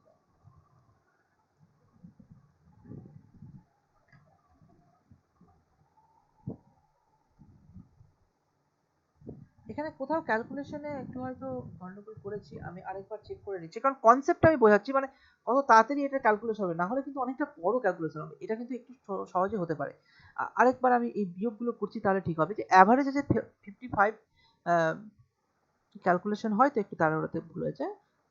তো 155.5 থেকে এগুলো তোমাকে দেখতে হবে এখানে কি কি আছে, আরেকবার আমি লিখি। একটা আছে, প্রত্যেকটা আলাদা করে লিখছি তাহলে সুবিধা হবে। একটা আছে ধরো 154.6, তাহলে অ্যাভারেজ আছে আমার 155.5, তাই তো? এখান থেকে এটা বিয়োগ করবো 155.5 2.1 এর জায়গায় সম্ভবত 3.6 হবে। হ্যাঁ, এটার ক্যালকুলেশনে যদি এটা যদি ক্যালকুলেশন 3.6 আসতো মাইনাস, ঠিক আছে, যদি ক্যালকুলেশন 3.6 আসতো, তাহলে 3.6 বাই 0.15 দিয়ে স্যার ক্যালকুলেশন করলে তোমার এখানে সেকেন্ডটা 3.9 এর জায়গায় 3.9 এর জায়গায় নাকি 3.9 এর জায়গায় এখানে কত 2.9 আসছে? হবে ওটা 2.9 হবে। 2.9 আচ্ছা, যাই হোক, আমি তোমাকে একটু জাস্ট কনসেপ্টটা তোমাদের ক্লিয়ার করে দিচ্ছি, যে এইভাবে তুমি ক্যালকুলেশন করলে তোমার কাছে নর্মাল ক্যালকুলেশন থেকে অনেকটা কমে যাবে। মানে কনসেপ্টটা আরেকটু বোঝানোর চেষ্টা করি, যে সংখ্যা কতগুলো আছে, সংখ্যা আছে, আমি জানি না কতগুলো সংখ্যা আছে, এই চারটে পার্সেন্টের মাইনাসের রেজাল্ট বেরোচ্ছে, মানে এই মাইনাসটা এইদিকে প্লাস হতে যাবে, তাই না? যখন ধরো এই 4% আর এখানে ধরো, এখানে অ্যান্সার অনুযায়ী যদি 24 হয়, তাহলে এখানে 20% আছে, তাহলে 4% ভ্যালুয়েশনে দেখছি যে মাইনাস হয়ে আছে। তো মাইনাস হয়ে আছে মানে এটা এদের নিশ্চয়ই অনেক বেশি ছিল, তো তারাই এদেরকে একটা একটা লেভেলে নিয়ে এসেছিল। যখন এদের ক্যালকুলেশন করে যখন মাইনাস বেরোলো, তাহলে এটা যখন চলে যাচ্ছে, বেরিয়ে যাচ্ছে, তখন এদের এদের একটু হলেও তাদের অ্যাভারেজটা বেরিয়ে যাচ্ছে। তো কত বাড়ছে না, এখানে 0. কত বলে 3 না 3.6 যদি এটা অ্যান্সার হয়, আর তারপরে মাইনাস প্লাস করা দরকার নেই, 3.6 এর চেঞ্জেস হচ্ছে, কতগুলো চেঞ্জেস হচ্ছে, সবার ইনক্রিজ হচ্ছে 0.15 করে। তো 0.15 দিয়ে যদি ভাগ করো, দেখো এটার অ্যান্সার তাহলে কত বেরোবে, কত বেরোচ্ছে 15, এখানে একটা 0 করে দাও, মানে 360/15, 360/15, তাহলে 15 দিয়ে করলে কত হয়, 15 2 আর 4 24 বেরিয়ে যাচ্ছে। তো 24 তোমার কাছে অ্যান্সার। তুমি direct what was the number of person initial in the group, তাহলে অ্যান্সার তোমার এখানে 24 চলে আসছে। একটু ক্যালকুলেশনটা করি দাঁড়াও, না হলে হবে না। আচ্ছা, আমি এটাকে পুরোটাকে অফ করে দিচ্ছি, তাহলে আর ক্যালকুলেশন করতে সুবিধা হবে। অ্যাকসেপ্ট 155.5 154.6 বিয়োগ করলে আসছে তোমার 6, আর এখানে তোমার 15, 6 নং 54, আচ্ছা 915, হ্যাঁ এখানে 9 আসছে পয়েন্ট, এখানে কত আসছে 0.9 আসছে। ওকে, তাহলে 155.5 থেকে এই পার্সেন্টটা হয়ে গেল 0.9, এই পার্সেন্টে 158 তো বেশি আছে, তাহলে আমি যদি 158.4 যদি করি, তাহলে এটা হচ্ছে মাইনাসে আসলো ধরো রেজাল্টটা, ঠিক আছে? ধরলাম 155 থেকে বিয়োগ করলাম, মানে এটা কম আছে, কম আছে ওই জন্য মাইনাস ধরলাম, ঠিক আছে? এটা বোঝো। এটা বেশি থাকলে বেশি কম এভাবে তোমাকে বিচার করতে হবে। 155 যদি একটা বেস লাইন থাকে, তাদের অ্যাভারেজ হচ্ছে বেস লাইন, তাহলে এর থেকে এটা প্রথম পার্সেন্টটা মাইনাস 0.9 কম আছে। পরেরটা কি আসছে, পরেরটা যদি দেখি, তাহলে 14, এখানে 9 আসছে, এটা তো 9 আসছে, তাই না? এটা 9 আসছিল, 6 6, হ্যাঁ এটাও 9 আসছিল। আচ্ছা, এখানে তাহলে 5, আর এখানে 2.9 আসছে, তাহলে এখানে প্লাস 2.9। ওকে, আচ্ছা এখানে তাহলে কত আসছে 55.5, 155.5 হচ্ছে 152.2, 3, আর এখানে 3.3 আসছে, এটা তাহলে মাইনাস 3.3 আসছে, তাহলে মাইনাস 3.3 আসছে। আর এখানে আসছে 155.5 থেকে 153.8 যদি বিয়োগ করো, তাহলে আসছে 8, 2 5 7 আসছে, 0.3 একে 4, 1 17, তাহলে এটাও মাইনাসে আসবে, এটাও মাইনাসে, তাহলে মাইনাস 1.7 আসছে। এবার তুমি যদি ক্যালকুলেশন করো, ঠিক আছে, তাহলে দেখি এবার ক্যালকুলেশনটা যদি আমি করি, তাহলে এখানে ধরো 0.9, এখানে 0.10 কেটে গেল, মাইনাসের প্লাস কেটে গেল, তাহলে এখান থেকে 2 পড়ে থাকলো। আর এখানে তোমার আসছে, এটাতে যোগ করলে তোমার আসবে কত 5, তাই তো? 5 আসছে না যোগ করলে, 5 আসছে, কিন্তু 2 বাদ দিলে 3, তাহলে একটা কাজ করতে হবে, যে 3 যে সংখ্যাটা আছে, 3কে তুমি ভাগ করতে হবে 0.15 দিয়ে। তো 0.15 দিয়ে ভাগ করলে তাহলে কত আসছে, 10 মিনিটের জন্য, 10 মিনিটের জন্য, তাহলে এখানে দুটো শূন্য করে দাও, তাহলে এখানে আসতে 15 দিয়ে 20, তাই তো? তাহলে 20 হচ্ছে বাকি সংখ্যাটা, 20 আর আগের চারটা সংখ্যা যোগ করে দিলে তোমার আসছে 24। ঠিক আছে? আশা করি এই কোশ্চেনটা বুঝতে পেরেছো। এটার ক্যালকুলেশনও কম বেশি তাড়াতাড়ি করা যাবে। হ্যাঁ, যদি ধরো প্রথম সংখ্যা দুটো না ধরলেও করা যাবে আর কি, এরকম ভাবে ধরলেও তো করা যাবে। লেখালেখি দরকার নেই, যতটা করা যায় তাহলে এইভাবে তুমি অ্যান্সারটা পেতে পারো। আশা করি 24ই অ্যান্সার এসছে। 24 অ্যান্সার করতে গিয়ে তুমি কি নিশ্চয়ই এই যে গুণ করাটা খুব ডিফিকাল্ট, ওইটাই জন্যই বলছি। ঠিক আছে, আশা করি। আর এই কোশ্চেনটা কি আমি কেন বললাম এটা রং আছে, কারণ কোশ্চেনটা যদি তুমি পড়ো তাহলে বুঝতে পারবে। The average of 13 number 65, the average of first 3 number হচ্ছে 63 and that of next number 64.5। তো এই জায়গাটা তুমি একটু বিচার করো। 13টা নাম্বারের যদি অ্যাভারেজ 65 করে হয়, 13টা নাম্বারের, দ্য অ্যাভারেজ অফ ফার্স্ট 3, প্রথম তিনটে 1 2 3, এই তিনটে কত আসলো 63, তাহলে কত করে কমলো? অ্যাভারেজ থেকে তোমার 2 করে কমলো। আবার পরের সংখ্যাগুলো কতগুলো সংখ্যা সেটা উল্লেখ করেনি। যদি পরের সবগুলো সংখ্যাই ধরি, নেক্সট নাম্বার যদি অল নাম্বারস ধরে নিই, এখানে কোনো একটা সংখ্যা দিতে ভুলে গেছে, অল নাম্বার যদি ধরে নিই তাহলে 64.5 যদি সবগুলো সংখ্যাতেই হয়ে যায় তাহলে 0.5 করে মাইনাস হচ্ছে, তো সবই তো মাইনাস হয়ে যাবে, 65 আসবে কিভাবে? ঠিক আছে, তো এই কোশ্চেনটাতে ভুল আছে, এখানে কিছু সংখ্যা হতো সেটা দেয়নি, সেই সূত্রেই এই কোশ্চেনটা ছেড়ে দাও, এই কোশ্চেন করা দরকার। অ্যাভারেজের বেসিক কোশ্চেন তোমার কাছে মানে শর্টকাট দিয়ে তোমাদেরকে বোঝানোর চেষ্টা করেছি, আশা করি তোমরা বুঝতে পেরে গেছো। এবার যদি বুঝতে না পারো, দেখো আমি এটা পুলিশ রিলেটেড কোশ্চেনগুলো করছি, তোমার কাছে এই লেভেলেরই কোশ্চেন, তুমি প্রিভিয়াস ইয়ার কোশ্চেনগুলো দেখো, যদি কোথাও অ্যাভারেজ রিলেটেড কোনো কোশ্চেন আটকায় তাহলে তুমি গ্রুপে শেয়ার করো, সেখানে আমরা কেউ না কেউ সলভ করে দেবে, না হলে আমি সলভ করে দেবো। ঠিক আছে, তো এইভাবে এই গ্রুপটাকে এইভাবেই নিয়ে যায়, এইভাবে আমরা কমপ্লিট করার চেষ্টা করি। ঠিক আছে, না হলে 2 মাস 2.5 মাসের যে টাইমটা আমি রেখেছি সেখানে কমপ্লিট করা যাবে না। যেগুলো কোশ্চেন আমি করাচ্ছি সেই কোশ্চেনগুলোই কমপ্লিট করে যাও, তাহলেই তোমাদের সিলেবাস কমপ্লিট হয়ে যাবে। টোটাল আমি বলেওছি, যারা আজকে ধরো অনেকেই আছে ফার্স্ট ক্লাস পড়ছো, তাদের জন্য বলে দিচ্ছি, এক সেকেন্ড দাও। এখানে আমি ফার্স্টেই হয়তো বলেছিলাম টোটাল ম্যাথামেটিক্সের এই কটা চ্যাপ্টার নিয়ে আমি স্টার্ট করব। ঠিক আছে, এখানে যেরকম এখানে এখানে যেরকম ধরো তোমার কাছে নাম্বার সিস্টেম হয়ে গেছে, যাদের কাছে নাম্বার সিস্টেম এখনো নেই, আমি ক্লাসরুমে একটা গ্রুপ ক্রিয়েট করা হয়েছে, সেই গ্রুপে জয়েন হয়ে যেও। সেখানে আমি ধরে ধরে প্রত্যেকটা ভিডিও, নাম্বার সিস্টেমের টোটাল 4টে ভিডিও আছে, 4টে ভিডিও কভার করা হয়ে গেছে, পিডিএফ দিয়ে দিয়েছি, সবকিছু কভার হয়ে গেছে। এখানে অ্যাভারেজের 2টো ভিডিও হবে, আগের দিন একটা হয়েছে, আজকে একটা। এরপরে কোনো একটা চ্যাপ্টার নিয়ে শুরু করব, আই থিঙ্ক এটা শতকরা করব বা অনুপাত সমানুপাত করব। এইভাবে ধরে ধরে আমি 15টা চ্যাপ্টার পুরোপুরি তোমাদের কমপ্লিট করে দেবো, এবং কমপ্লিট করার পর যা যা কোশ্চেন আছে, তারপরে রিজনিং এর টোটাল রিজনিং মানে জিআই, যেটাকে জিআই ইন্টেলিজেন্স বলা হচ্ছে, সেখানে 20টা কোশ্চেন আছে, এই 20টা চ্যাপ্টার আছে, সেটা কভার করে দেবো। এরকম করে তোমাদের একটা বেসিক টু অ্যাডভান্স লেভেলের কনসেপ্ট তোমাদের হয়ে যাবে পুলিশের এক্সামের জন্য। এবার তোমরা যদি বলো যে না ডাব্লিউবিসিএস মেন্স এখান থেকে কি কভার হবে, না পুরোপুরি মেন্স তুমি এখান থেকে কভার করতে পারবে না, হ্যাঁ প্রিলিমিনারি কভার হয়ে যাবে। এবার যদি তুমি বলো যে এসএসসি সিজিএল কি কভার হবে, না এসএসসি সিজিএল এখান থেকে কভার হবে না, ব্যাংকিং হবে না, না ব্যাংকিং এখান থেকে কভার হবে না।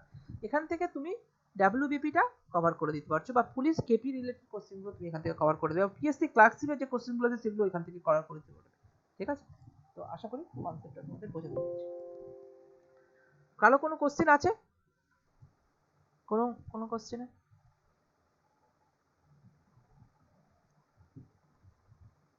কারো কোনো কোশ্চেন যদি থাকে তো আমাকে বলবে, আশা করি। স্যার বলছিলাম, হ্যাঁ স্যার বলো। বলছিলাম যে রিজনিং কি এর পাশাপাশি করাবেন এর পরের দিন একই ক্লাস, মানে স্পেশাল ক্লাসে? দেখো আমি বলি, রিজনিং খুব সহজ, আমাদের যদি ডেটটা মেজার করে দেয়, আমি কেন বলছি আগে থেকে আমি করিয়ে দেবো, তোমাদেরকে আগে ম্যাথামেটিক্সটা কমপ্লিট করে দিতে চাইছি, আমি রিজনিংটা এখন করাতে চাইছি না, কারণ জবে ডেট ডিক্লেয়ার করবে, এখনো ডেট ডিক্লেয়ার করা হয়নি, আমরা ধীরে সুস্থে ম্যাথটাকে নিয়ে এগোতে পারবো, রিজনিং আমি স্পিডে কভার করে দিতে পারবো। আর রিজনিং যদি তোমাকে একটু শিখতে হয়, আমি তো সবই শেখাবো, তাও কিন্তু ভালো কিছু কোশ্চেন আমি করে রেখেছি। তোমাদের যদি বলি যে আমার ইউটিউব চ্যানেলে আমি লিঙ্ক গ্রুপে শেয়ার করে দিচ্ছি, সেখানে রিজনিং এর প্লেলিস্টটারই ইউটিউব চ্যানেল গ্রুপ, আমি প্লেলিস্টটাই মোটামুটি ক্লক ক্যালেন্ডার থেকে করে মোটামুটি অ্যাভারেজ, ডাইরেকশন, 8টা 9টা টপিকই কভার করা হয়ে গেছে, 9টা 10টা টপিকই কভার করা হয়ে গেছে যেগুলো এক্সামে আসে। তো ওগুলো বেসিক জিনিসগুলো কভার করা আছে, তুমি ওখান থেকে একটু প্র্যাকটিস চালিয়ে যেতে পারো এই কদিন যতদিন ধরে না শুরু করছি। কারণ কি, যখনই তোমাকে ডেট দিয়ে দেবে তখন কিন্তু তোমার কাছে এই ম্যাথের এত সময় নিয়ে যে করানো সেটা কিন্তু আরো স্পিড বেড়ে যাবে। ওই জন্য বলছি ম্যাথে বোঝার একটু সময় লাগবে, রিজনিং বুঝতে কোনো অত অসুবিধা হবে না, রিজনিং আমি খুব সহজেই বুঝিয়ে দিতে পারবো, আর আমার কাছে ব্যাকআপও রেডি আছে, অসুবিধা কিছু হবে না, ঠিক আছে?